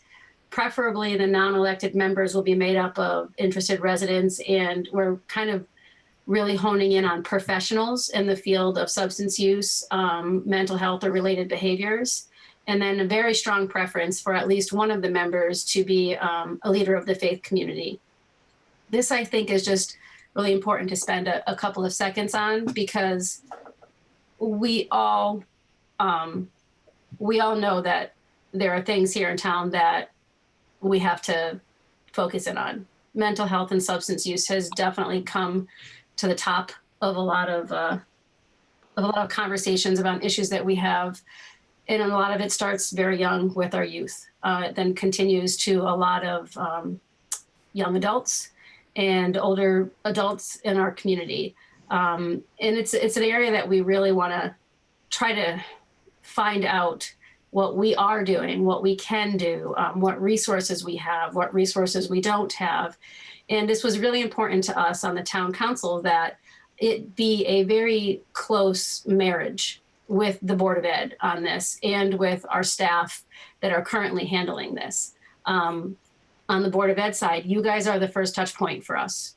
in the community. You are the kids from pre-K all the way up through 18 years old. You know, you guys have that first impact, that first opportunity to be integrating this kind of stuff into the schools. I know you have the strategic framework, and back when my kids were in school, you know, you've got the health classes and everything else. Then we have to look at from there what happens outside of school when they don't have that direct impact of resources that the schools have. What are we doing on the town side? We have the LCP, which is the local council on prevention. We have a lot of people doing a lot of things. And what we really want to see is all of that kind of brought together to really evaluate what's going on in all these different areas, be it the schools, public safety, human services, the churches, all the different organizations that we have that are represented on the LCP. So we can start to kind of put our arms around the whole community with this and not just focus in on the certain areas that everybody's focusing on. So we wanted to get you guys this mission statement, and we want you guys to look at it and review it and talk about it, and hopefully have the 3 members that want to take part on this, so it can truly be a marriage for the whole town, whether it's the kids or the adults and everything, looking at this from A to Z for us. This is one that I think we should all be able to put all differences aside for and work together on. Looking at this, trying to find out, first of all, what we have, what we don't have, what the impact is, who's affected, and then coming up with what does that mean for us as a community? And what do we do about that? It is going to be a task force that falls underneath the town council. It is so it's a reportable to the town council board, or task force in this case. And we're kind of seeing it as possibly having 2 breakups. The reason we picked 3 members from each board also was we're seeing this as the opportunity to have this larger board of 11, have 1 woman chairperson chair it, and then kind of break it out into 2 separate groups, one focusing on mental health, one focusing on substance use, understanding 100% that they do commingle, but having different groups focus in on those 2 things, do a full deep dive, what we have, what we don't have, everything else, and then have the chairperson kind of bring all that back together and make that total presentation to the town council. This is going to be a heavy lift. It's not going to be something that we're going to do really quickly. It's going to require possibly 2 meetings a month. I don't know if it will require more. We really don't know that yet until we really get into it. But I do feel like it is worthwhile work.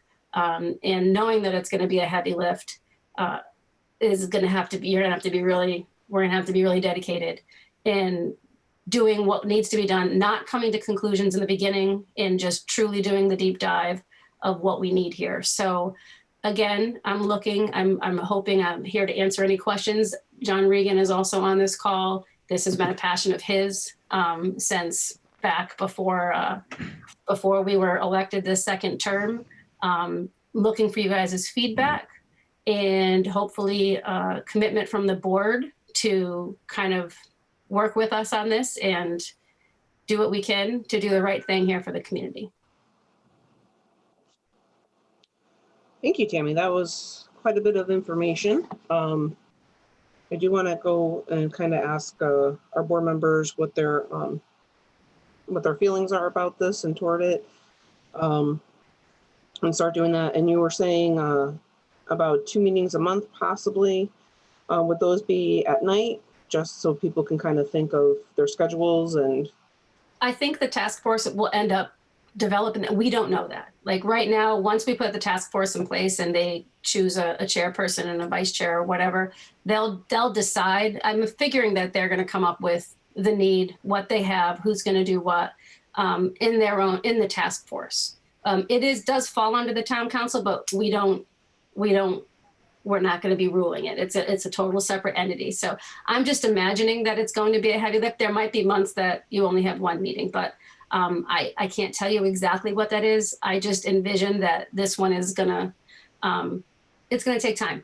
And originally I was kind of hoping we could get it done and established for October so we could wrap it up within a 6-month time frame and then get it into the budget if we saw that we had a need for anything going forward. But I don't think we're going to be able to do that now, because after you guys review this, Ash, I'm hoping that you'll come back and tell me, yes, we're good. People are thinking about it. We'll be able to have the 3.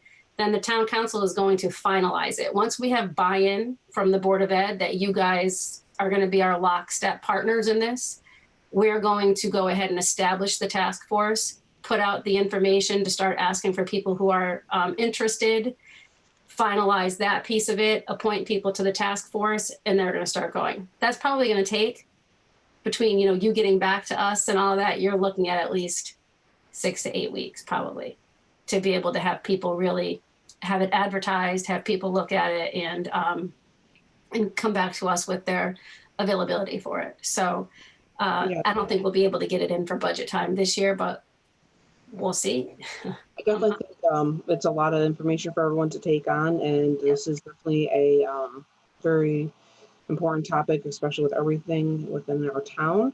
I do think people probably need a little bit of time to review and to just kind of digest what exactly this task force and signing up for it.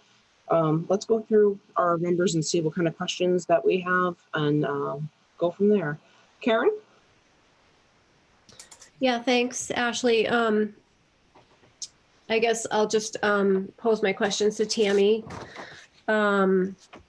This sounds like the same people that are on the local prevention council, because I was participating in that, and you have staff, you have people from school, you have Dr. Willett, Jeff Gallagher from UCC,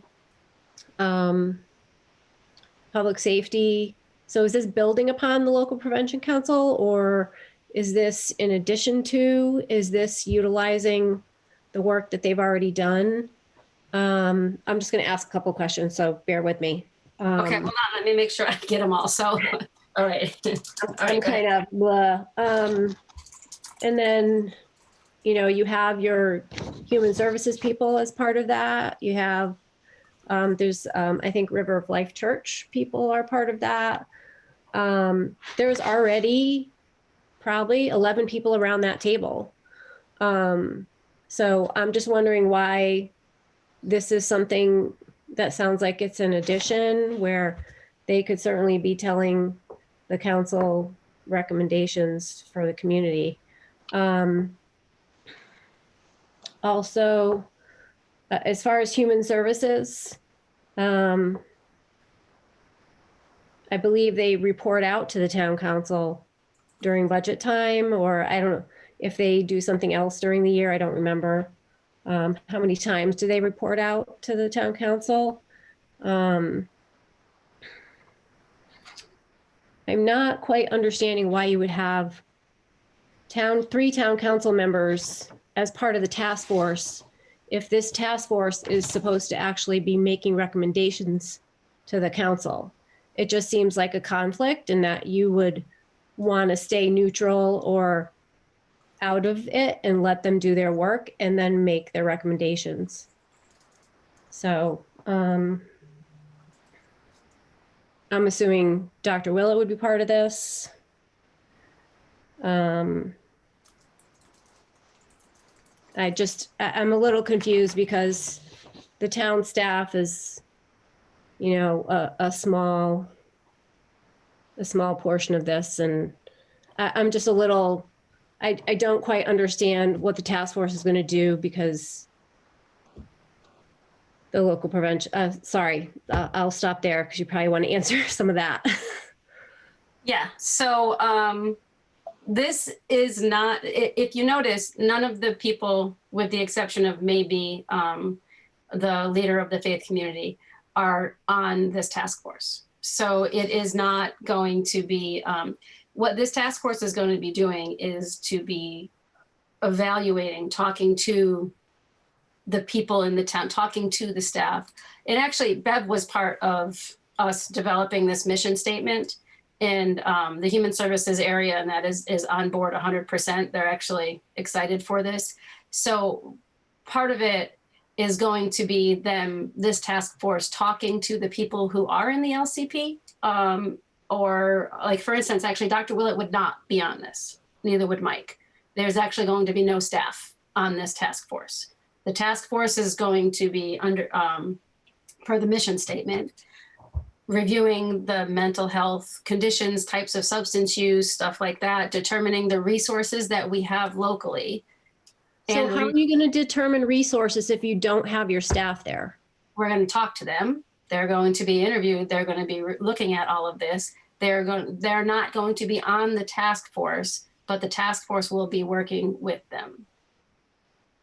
The task force is going to be made up of individuals from the town and the elected officials. So it sounds like conversation in a bubble, to be quite honest. And if you're not having people like Dr. Willett there, or the town manager, or a Nancy Dunn, or who actually are doing the work right now, I don't understand this at all. They'll be included. They'll be talked to. They will be part of what the task force is looking at, but they are not on the task force. They'll be talked to, not talked with. Well, Karen, talk with, you know. Well, I'm sorry. I question this because you really need to have the experts in the room who are dealing with this on a daily basis, especially our schools. I just don't know how you're going to ask about resources when you don't have the right people in the room.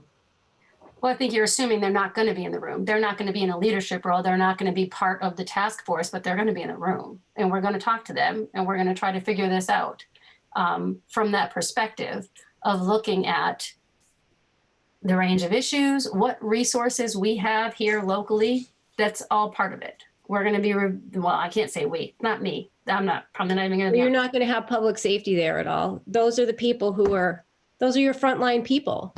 Those are your people They are going to be there. They're not on the task force. They're not going to be ignored. Like, you're not going to have 11 people sitting around deciding what's happening in town. This task force can't find that out without talking to those people, without getting input from them. There's going to be so many questions that they have to answer in the room. Possibly. That's the point of the task force. The questions and figuring out what needs to be done. I'm at a loss. I really am, to be quite honest. I just don't. So they're going to interview Dr. Willett, and he's going to say, I don't know. He's going to show them our array survey or things like that, and the data that he has pulled over the years about what's going on with our kids. I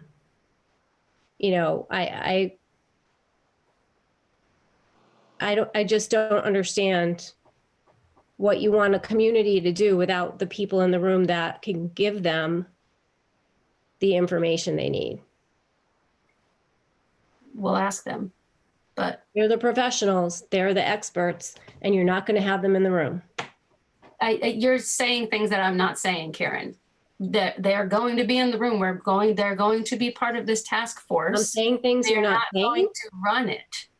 This is not something that we're asking the staff to run. This is a task force. I'm not talking about running it. I'm talking about input.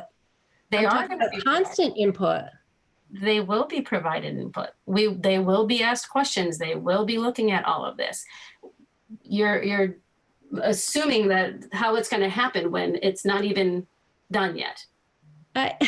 Maybe the question, Tammy, is, and I'm just trying to interpret what I'm hearing in the response. Why not have the staff run it? I guess maybe is the question.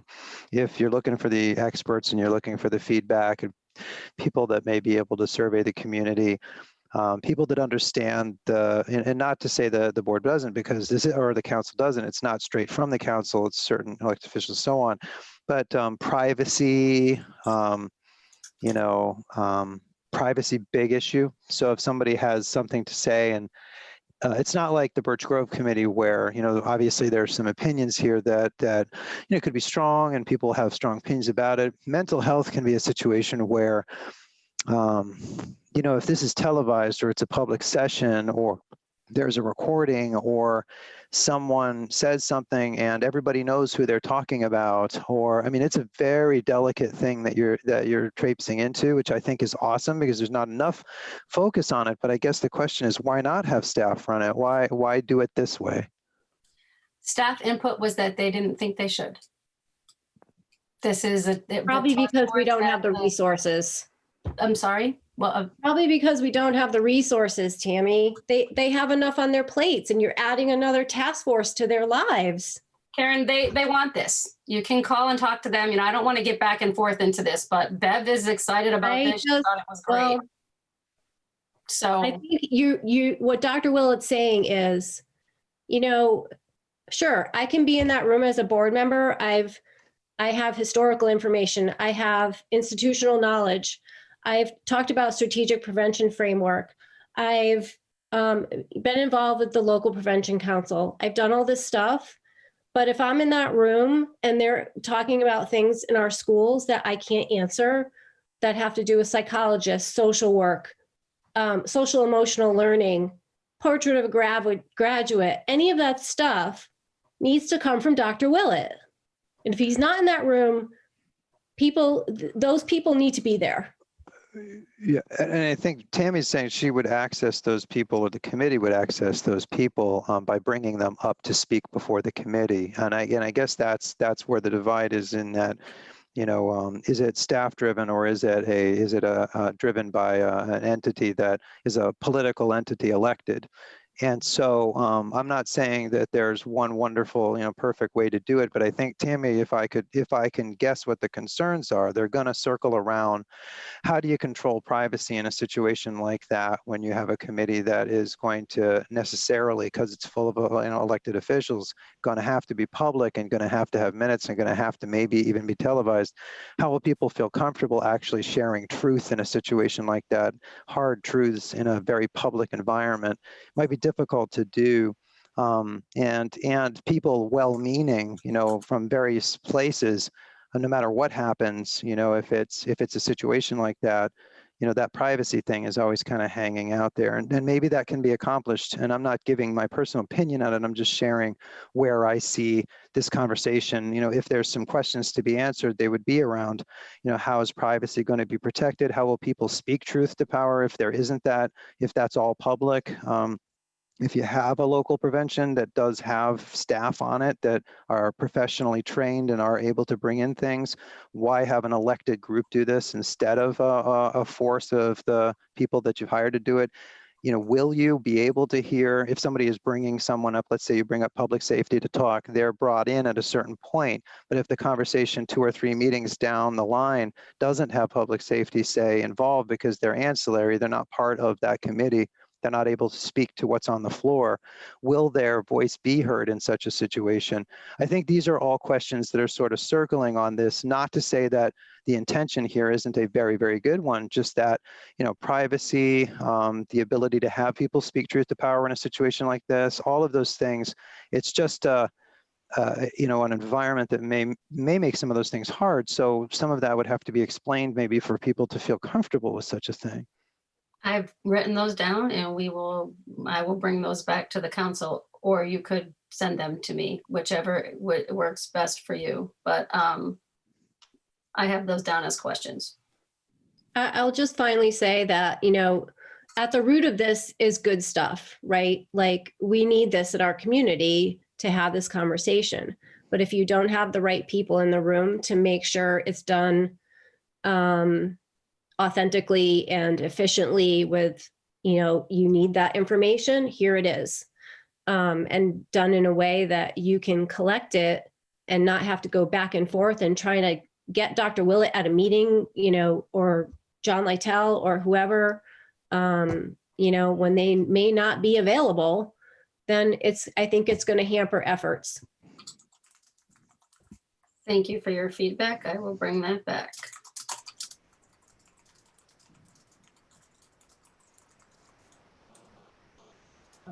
Let's go to the next member, Jacob. So thank you, Tammy, for giving this nice presentation to us. Personally, I think this is a great opportunity to focus up on a very important issue that our town's facing at this moment, especially in the midst of all the crazy drama that's going on in the world. I think mental health is an even bigger issue now than it was when the new council was elected, when they probably put this up on their list of goals. I also think it's a great opportunity bring unity between the town council and the Board of Ed for us to really be able to work together, tackle this issue. As far as experts are concerned, I believe you mentioned that we're going to try, or this task force is going to, there's going to be an effort to try to get experts from the community on the committee. And if not, I'm sure we can do things like how we do it at Board of Ed meetings or at our committee meetings, or we have somebody sit in on a meeting, like with curriculum. We're not curriculum experts, so to speak, except for Ms. Howard Bender. So we're scheduling time to have curriculum supervisors come in to talk to us about those expert points. I don't see why that's something that we can't do here. And I really do like the idea that it is community-led at heart, because this is an idea that is facing, that we have to live with. And I think if it's being driven from that perspective, that's a very positive thing. And I certainly would be interested in being involved in this once we get everything set up. I'm looking forward to seeing what comes next with this. Thank you, Jacob. If you have any other questions, please just let me know. Absolutely. Plord? Thank you, Tammy, for the document and the presentation. I think it's a great idea. I don't know if I will have time to volunteer to be on it, but I definitely want to see this come to fruition. I think one of the things with anything that I always say is if you don't know what you have, you can't use it. And what I see from this is we're going to look at everything we have in the community to make sure that things can be used. Are things being underutilized? Are things, duplicate efforts? Maybe not. Maybe we need more resources. We just don't know. And I see this as a gathering of information, and I see it as a coming together of the community. So I fully support it. And I hope to see other volunteers from the board on it. Thank you. Again, if you have any other questions, please let me know. Let's go to Kate. I just actually wanted to make sure that you were thinking about doing a retrospective about all the different social emotional plans and curriculum that have gone by the wayside throughout the years in Tolland. I think that is definitely related to potential, mental health issues, and also the substance abuse. I think that this could also work nicely with concerns of LGBTQ plus population, and also with systemic racism. And I would, challenge the task force, or whatever this ends up being, however it's termed. I don't know what the term was. I don't remember that.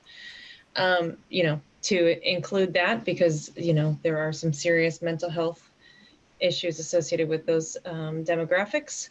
And then, of course, when we have a task force like this, it's a good thing because we uncover what we need, right?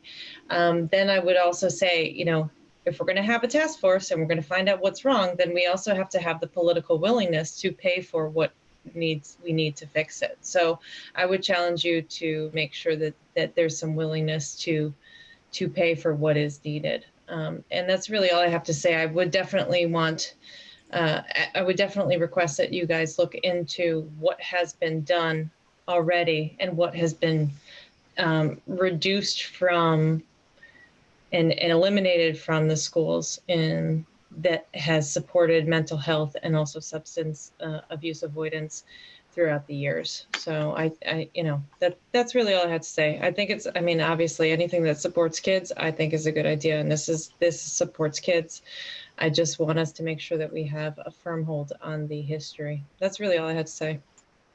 Thank you, Kate. I wrote that down. And again, like I can't speak exactly for what this task force is going to do, but I would assume that definitely the history of what's happened would be relevant. So, and I agree with you on the populations.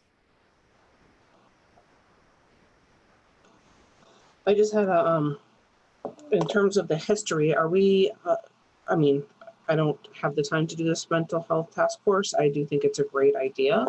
I do think that Karen had a couple of valid points here where are we going to get like the history for the local prevention that how it's from point A to point B.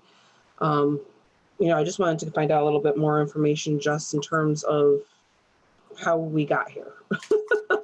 I do think as long as they do talk to the experts, because obviously, their opinions do absolutely matter, and they have, obviously, they're an expert for a reason of having that information of what actually happens, especially in the schools or anything in that nature. I do like that it is coming from a different perspective, just, so that it is community led. And, essentially what I'm understanding is that this task force is just going to be the gathering of extra information to come up with an actual plan, correct? And then we can go from that point. Yeah. If you look at the mission of it, it's, the 4 points are really clear. Understand the range of the mental health conditions, types of substance use that are impacting our community, determine resources locally and regionally. And one of the main things that I think is important, open a dialogue with the broad cross-section of community residents, educators, and area professionals and service providers to understand the most effective way of reaching individuals, youth, and families through multiple different methods. So it's information gathering. It is, what do we have? Why, if we have all these resources, why doesn't anybody know about that? How do we get that information out there? It's that gathering and then making the recommendation to the town council. Okay. Dana has her hand up. Let's go to Dana. Thank you, Ashley. And thank you, Tammy and the town council for putting this together. I think it's very important that we are cognizant of mental health and substance abuse. It's not just running rampant in Tolland, it's running rampant nationwide. And it's something that I have close touch with. I've worked with folks in recovery as well as folks in mental health capacities. So I do support, the vision of this, and I do support the idea of this and the 4 goals. I think, they're very direct and crystal clear. I definitely think that I want to circle back to kind of what Karen was talking about and Dr. Willett with the clarification with the Prevention Council. Although I appreciate that we want to get so many members of the community and members of our boards involved. I think another way to look at it, or maybe we can look at it this way, and I don't know because I don't want to rewrite what you did, but just kind of spitballing here, that maybe if we had some members of the Board of Education or the Town Council being a part of that Prevention Council that's already established.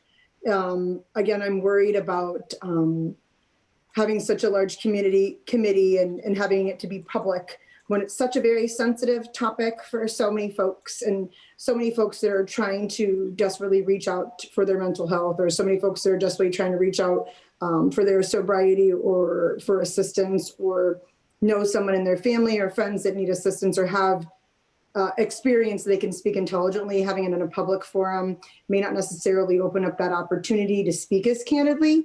I think the topic is right on. I think the committee is right on. I just think that we need to probably look at some of the resources that we already have established in town and see how we can continue to expand on that.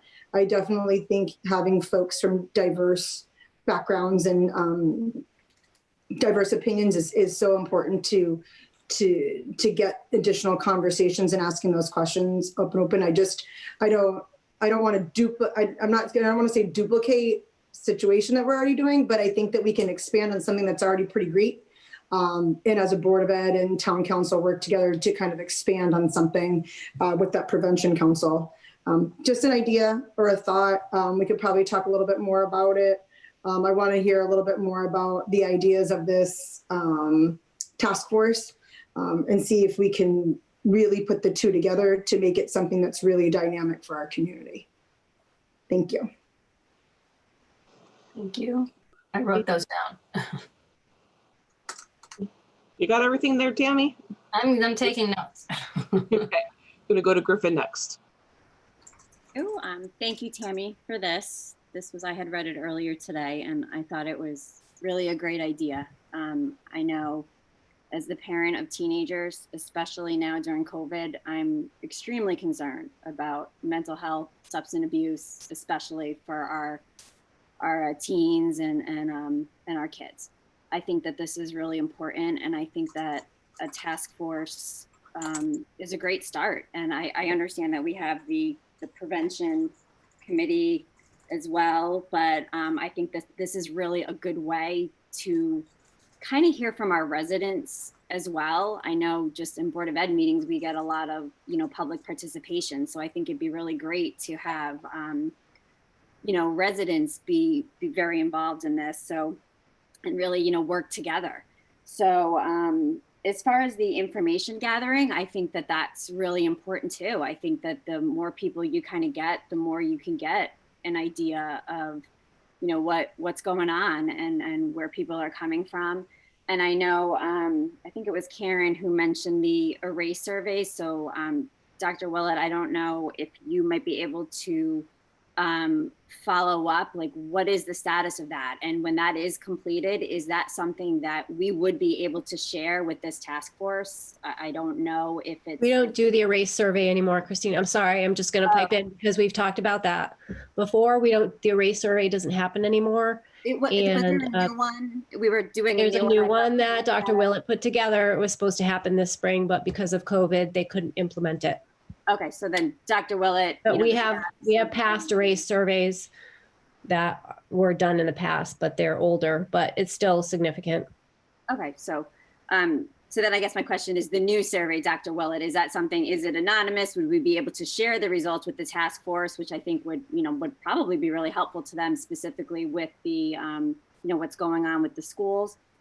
So overall, I don't know, with everything else or just everything going on, I think that there can never be kind of too many ways to figure out how we can help our kids. So I think this is a great idea, and I'm looking forward to see kind of where it leads. So thank you to Tammy and the Town Council. Thank you.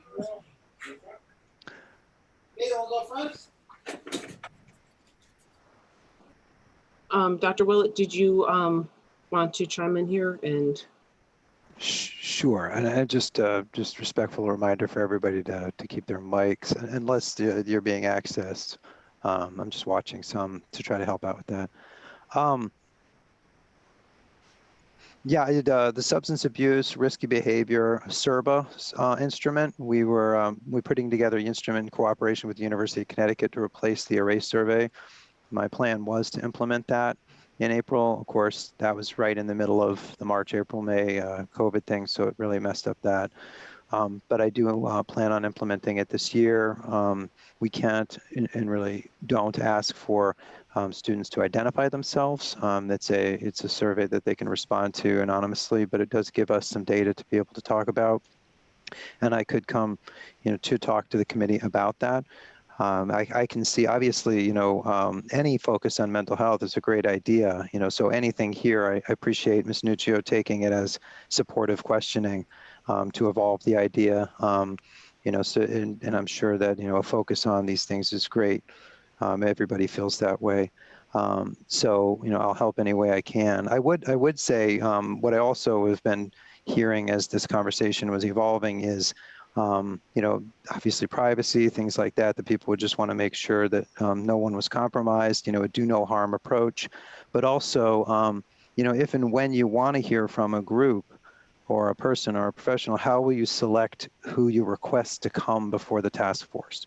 So to get a comprehensive perspective versus sort of a niche perspective, So I'd assume, for instance, if you want something from public safety, you're going to have Chief Lytle come forward to summarize things that he's experienced. You know, how would you do that? How would the task force bring forward, you know, people so they were sure they were getting a comprehensive perspective? Sorry, I did unmute. Honestly, well, I'm not like, again, the task force hasn't been formed yet, so Okay. I can't answer to how the procedure is going to go. I would definitely assume that they are going to ask people like John or yourself or Nancy with the LPC or any of the other places that are doing this stuff to come to meetings or to be interviewed or to express their expertise in it, but it's not formed yet. Sure. That's kind of procedural going forward. So I can't really, I don't feel like I can adequately answer that with, you know. Yeah, no worries. Just I wrote it these down. are the kinds of these are the kinds of questions though. Maybe as the conversation's evolving, you know, would that happen? How would privacy happen? How would they avoid the niche perspective versus the one that's comprehensive, you know, and that could help provide a, you know, a sort Can you say that again? How would they prefer the niche perspective? Yeah, like how would the committee set up its, you know, if it is going to call people before it, so to speak, if it's not, you know, if it doesn't have ex officio members, you know, like us or something, if they're calling people before the committee to speak, you know, how will the task force avoid the niche perspective versus the comprehensive perspective? So for instance, you know, I've just taken an example that doesn't relate directly to anyone here because, you know, to try to take it out of context, because I'm not talking about any one person, place, or thing. But let's say you had a police department talking to the chief of police to summarize or bring with her or him people that represent the police versus going to an individual police officer who may have a niche perspective about a situation, whereas the chief of police bringing forward whomever, you know, if the task force asks the chief of police to come forward and bring some professionals with her or him to talk, you're going to get a more comprehensive perspective than if a committee said, let's go get Jane or Joe police officer who might have a specific perspective that does not necessarily reflect a more comprehensive view. I think these are things that the task force would want to think about before getting knee deep in it. And then, you know, and then having certain dynamics appear that may not be helpful to the task force. Other pieces of it are privacy. I know I've mentioned that a lot of times, but I've seen times in my career where well-meaning conversations have outed or in some way compromised people who they did not mean to compromise. So just again, being thoughtful about how that's going to be protected when conversations occur, given the unique nature of a public session and things like that. You know, these are just the pieces that, again, please offered respectfully and humbly in support of just helping form that, understanding you're in the forming phase. And I'd be happy to help more offline if you want to contact me. I would love to have conversations about this to try to help any way I can. I appreciate that. I wrote down again what you said there. So the summers, it's a difference between, like you said, the collective and the comprehensive perspective and the niche perspective. And I hear what you're saying about the privacy. I don't know if this task force would be talking about individual incidences or if we're talking about what resources that we have or the types of problems that we have. You know, I'm not sure that it would get down to individual incidences from a privacy perspective, but again, I have written that down and I can't speak for a committee that isn't formed yet, but it is written down as a concern. Sure. We'll just being thoughtful how to manage it if it did end up edging into some area, you know, but sure, understood. Yeah. Dana, is your hand still up from before or? Valid question. Valid question. Again, I just want to reiterate that I'm totally behind us figuring out a way to continue to impact mental health of our community and substance use advice, you know, of our community. I would love to continue this conversation, Tammy, and with the town council and the Board of Ed. I think we need to look at the LPC information to get some information for us, background, see what their work does. I definitely think we need to use the Prevention Council, and I think we just need to be cognizant of the confidentiality thing of it. I think as long as we kind of do our homework and make sure that we're doing the right things so that it's not violating anything's inadvertently, I guess I should say. But I definitely think, I mean, I'm really excited that our town council and our Board of Ed want to be a part of this. I'm really excited that we have an opportunity to impact our even our youngest adults I mean, it's not just teenagers, it starts even younger, and even our early, folks of all ages. So I think it's very important that this kind of conversation's at the forefront. I think it's also important that it's not something to be embarrassed about to have the conversation. We need to make sure it's open and put forth, but just be cognizant of privacy and those kind of things. But I definitely think that we have resources here in town. We definitely have resources surrounding us that can continue to assist this and streamline it a little bit more. But I'm excited the conversation is starting for sure. So thank you. No problem. Thank you.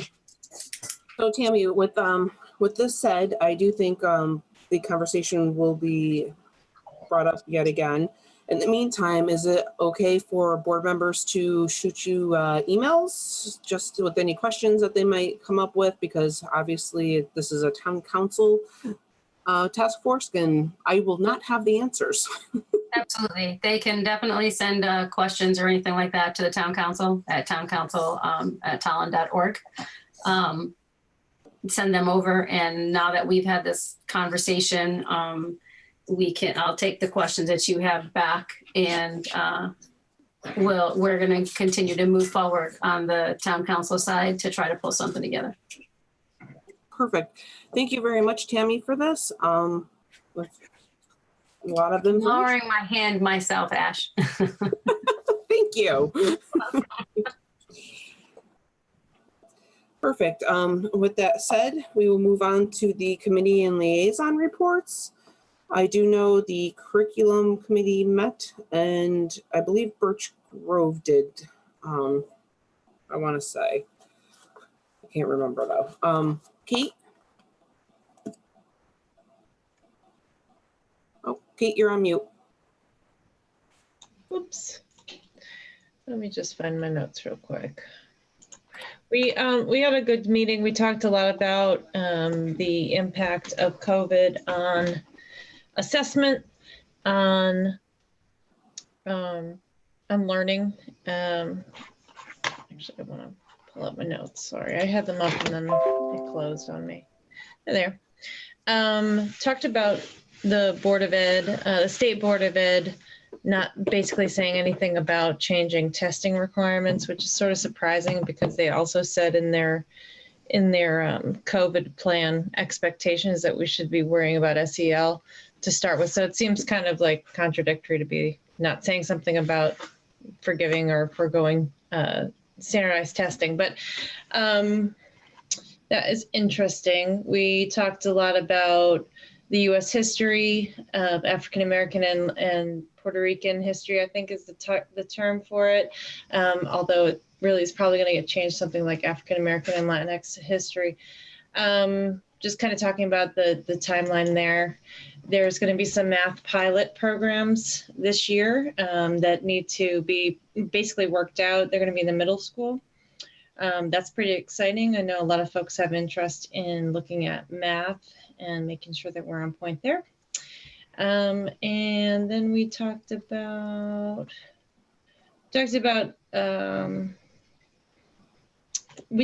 the need to do some rewriting of curriculum to accommodate the remote situation or the hybrid situation, which we're in right now. It's obviously very different to be teaching to kids that are in person versus some kids that are online and some kids that are not online. And we talked a little bit about the fact that we recognize that the teachers kind of, like, I think about it in terms of like when I was an English teacher, I had 5 classes, right? But if you think about the hybrid situation, you don't just have 5 classes, you actually really kind of have 15, because you've got your A cohort, you've got your B cohort, and then you've got the other cohort, and it flip-flops, and then you've also got the D cohort, which is all online. So it's just a really different way of looking at teaching and learning. And so thinking about assessing as well, because really that's all that really matters when it comes down to it. There's just a lot to talk about, which is cool. And I just want to say props to the teachers, because it's a lot of work. In terms of going forward, we're going to be looking at understanding by design. We're going to continue to look at social emotional learning. We're going to have Barbara Daly Burns come in and talk with us, and I actually have to write you an email, Ashley, to schedule a time for that. So we were looking to arrange that around when we did the goals meeting. So it was an excellent meeting. We got a lot discussed, and look forward to the next one. And I just looked at the time where I would entertain a motion to extend beyond 10. This is Karen, so moved. Dana, second. Any discussion? At this point, we'll go through a roll call. Lord? Aye. Jacob? Aye. Karen? Aye. Griffin? Aye. Kate? Aye. Dana? Aye. Rini? Aye. I'm an aye as well. We will go past 10. Okay. Kate, you said Barbara Daly Burns. Yeah, we were hoping to get her to come talk to we were hoping that she could do a presentation to the board. Okay. And then in our subsequent meeting, the curriculum committee meeting, we would ask her if we had any additional questions, that kind of thing. Okay. Yeah, she's been on our docket to kind of have come for a while, but we've had to push her back a couple of times. So this is something, Ashley, we were going to talk about in one of our ACT meetings too, coming up. Okay. No, that's fine. I just writing my notes. Yeah, of course. And I'm sorry, I pretty much set you up with the 10 o'clock thing, so I tempted fate. You did. Dana, do you have Birch Grove? I do. I actually had a curriculum question for Kate's committee, if I could pipe in. Yeah, go ahead, Karen. Kate, you had mentioned discussion about the standardized testing. Yep.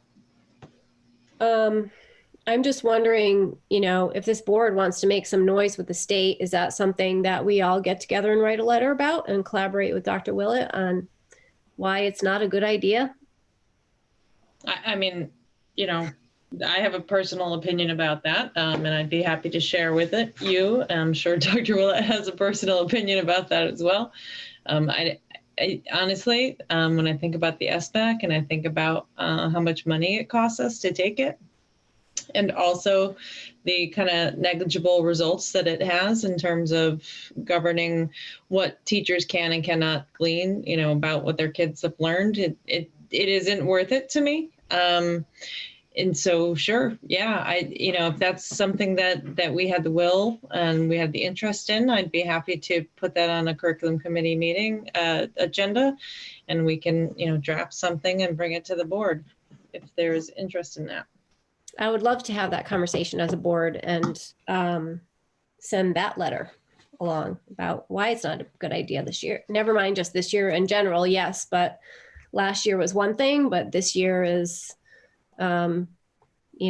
just as not normal. So I don't really, what kind of testing results you're going to get from that makes no sense to me. Never mind the money that's spent on it. And,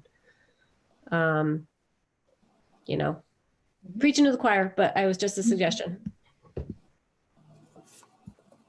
Yep. Okay. Kate, I think that is something that you can bring to the subcommittee and have that discussion there. I think that would be very helpful. Okay.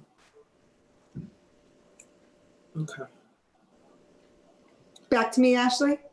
Back to you, Dana. All right, so yes, Birch Grove did have a meeting. It's on schedule and going well. The new playground should have been opened as of officially today, I believe.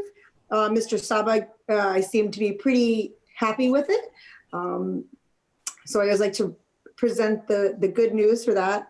We're still working on a resolution with the unsuitable soil, but legislature should be meeting sometime this month to take this up. To ensure that we're still on track for the 100% reimbursement for the unsuitable soils. So hopefully we should be on track to knowing exactly what's going on with that soon. The committee is currently overseeing change orders. We only have approved one at 2,500 coming out of the construction contingency. D'Amato has confirmed that they believe the construction contingency is sufficient for the remainder of the project. But overall, it's in great shape. I don't know if anybody's driven by this site or seen it, but it's pretty phenomenal. And again, I know that Dr. Willett has been sharing some panoramic and some videos on his superintendent Facebook page. It's pretty exciting to see. So yeah, that's it. Some good news coming from Birch Grove. So thank you. Perfect. At this time, if I'm forgetting anybody, please let me know for any reports. Communications was supposed to meet Ashley tonight, but Tony, I couldn't get Tony. Yeah. So yeah, so I just said maybe we could like do a special meeting just to kind of cover the things that we were going to cover tonight. So we'll see. I'm not sure.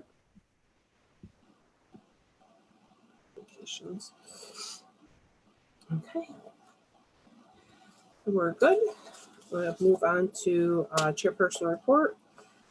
And I did make a quick little blurb because I figured it was going to be a long meeting with everything that we had jam-packed in there. So I just wanted to take an opportunity to just let everyone know that I hope that the beginning of school has been a positive experience. Yes, it definitely was different. And tomorrow our cohort B friends will be in person and our cohort A friends will be online. During this time, let's remember to give ourselves an adjustment period. I was listening in on my daughter's classroom to hear the teacher going back and forth with the kids in person and the ones online. And it's already providing a great sense of community. Being able to be back, seeing smiling faces does wonders for one's mental stability. My daughter absolutely loved having lunch online with her friends. So I just wanted to say good luck to our friends that will embark on the new adventures tomorrow as they switch it up. That's it for now. And we will move to board action. We do not have any. And at this time, we will have public participation, the 2-minute time limit.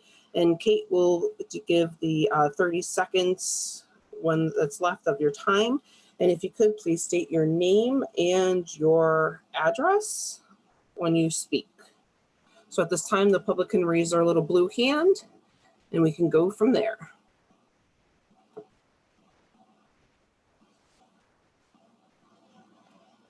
Okay, let's go to Bethany.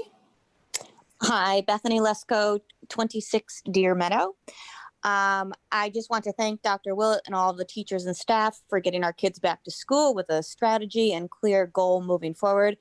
I wanted to say that my 2 children, grades 3rd and 4th, had excellent distant learning days. Their 2 days surpassed their experience from the spring, and my heartfelt thanks goes out to the teachers for working through all the changes and making distant learning kick off on a positive note. It was amazing to see all their smiling faces, waving to each other, and feeling that slight sense of normalcy. They're very excited to go into school tomorrow, perhaps even more than I am to see that bus come down the road. I had sent a letter in after one of the previous meetings expressing my dissatisfaction with board member interactions during meetings. And I just wanted to reiterate again that I strongly feel that the board needs to move forward and figure out a way to put personal issues aside and meet the goals that you started out to complete and stated you would do upon your election to this board position. Yes, we absolutely all have individual opinions and thoughts, and we certainly don't need to or will we agree all the time, but there does need to be some accountability to civility and professionalism.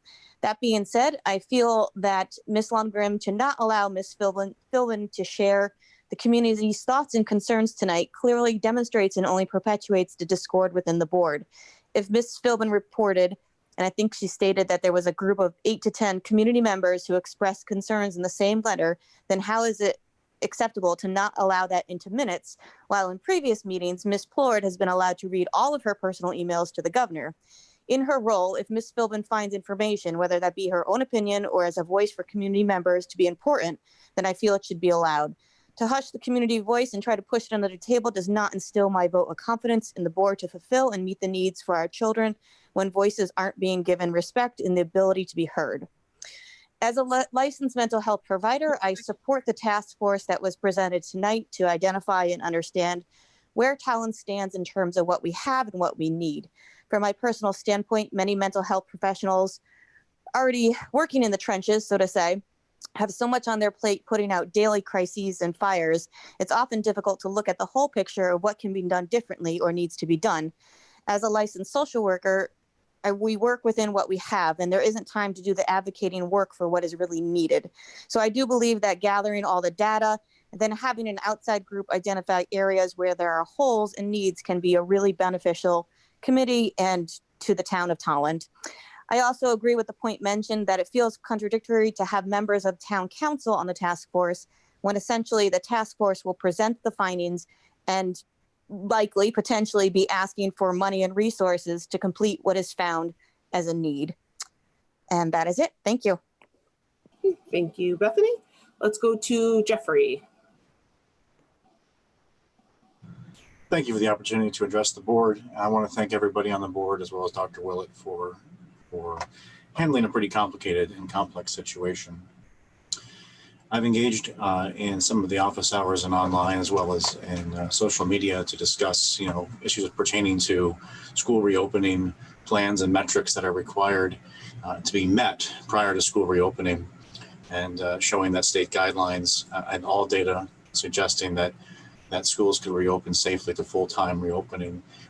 We had met all those guidelines by state and CDC guidelines for both testing and caseload. And I continue to monitor that data closely, especially as we will begin to approach our 20-day mark to make this decision as to what we'll do next. So it's important that we clearly define metrics and provide all public data that's being used to drive decision-making for policy. And I think that data has to be somewhat agreed upon to understand exactly how data is being used to drive policy. I'll just close by saying that, it's great to hear that a lot of people's kids are having positive experience with the online modality. I can't say that my 6-year-old has had that same experience. We had 2 very, very difficult days with the online modality, whether it's technical hiccups or the fact that 6-year-olds don't necessarily know how to use Zoom. It's frustrating to see your child frustrated and to be able to do pretty much nothing about it because of a situation which is honestly and understandably less ideal than in-person teaching. And so this modality works better for people who are more computer literate, can read, can type, and are just older and more mature. And so it's really painful to watch your child suffer through that. And I know it's the first day or first week, but I think it's important that we understand that not everybody is having the same positive experiences. Thank you. Jeffrey, if you could please state your address, please. 119 Lawler Road. Thank you very much. Colleen.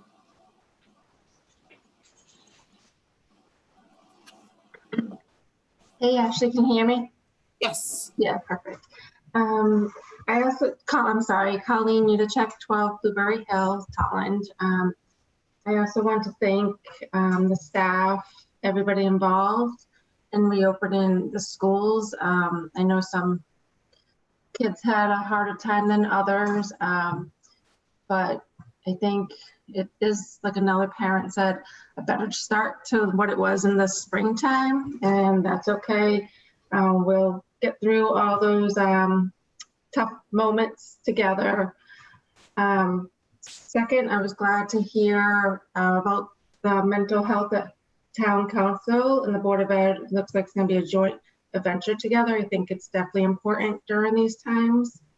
I know a lot of teenagers are struggling with mental illness, and I'm not sure about the substance abuse part, but definitely the mental part. As far as you really watch the entire board over the last couple months, it has been painful at times to watch.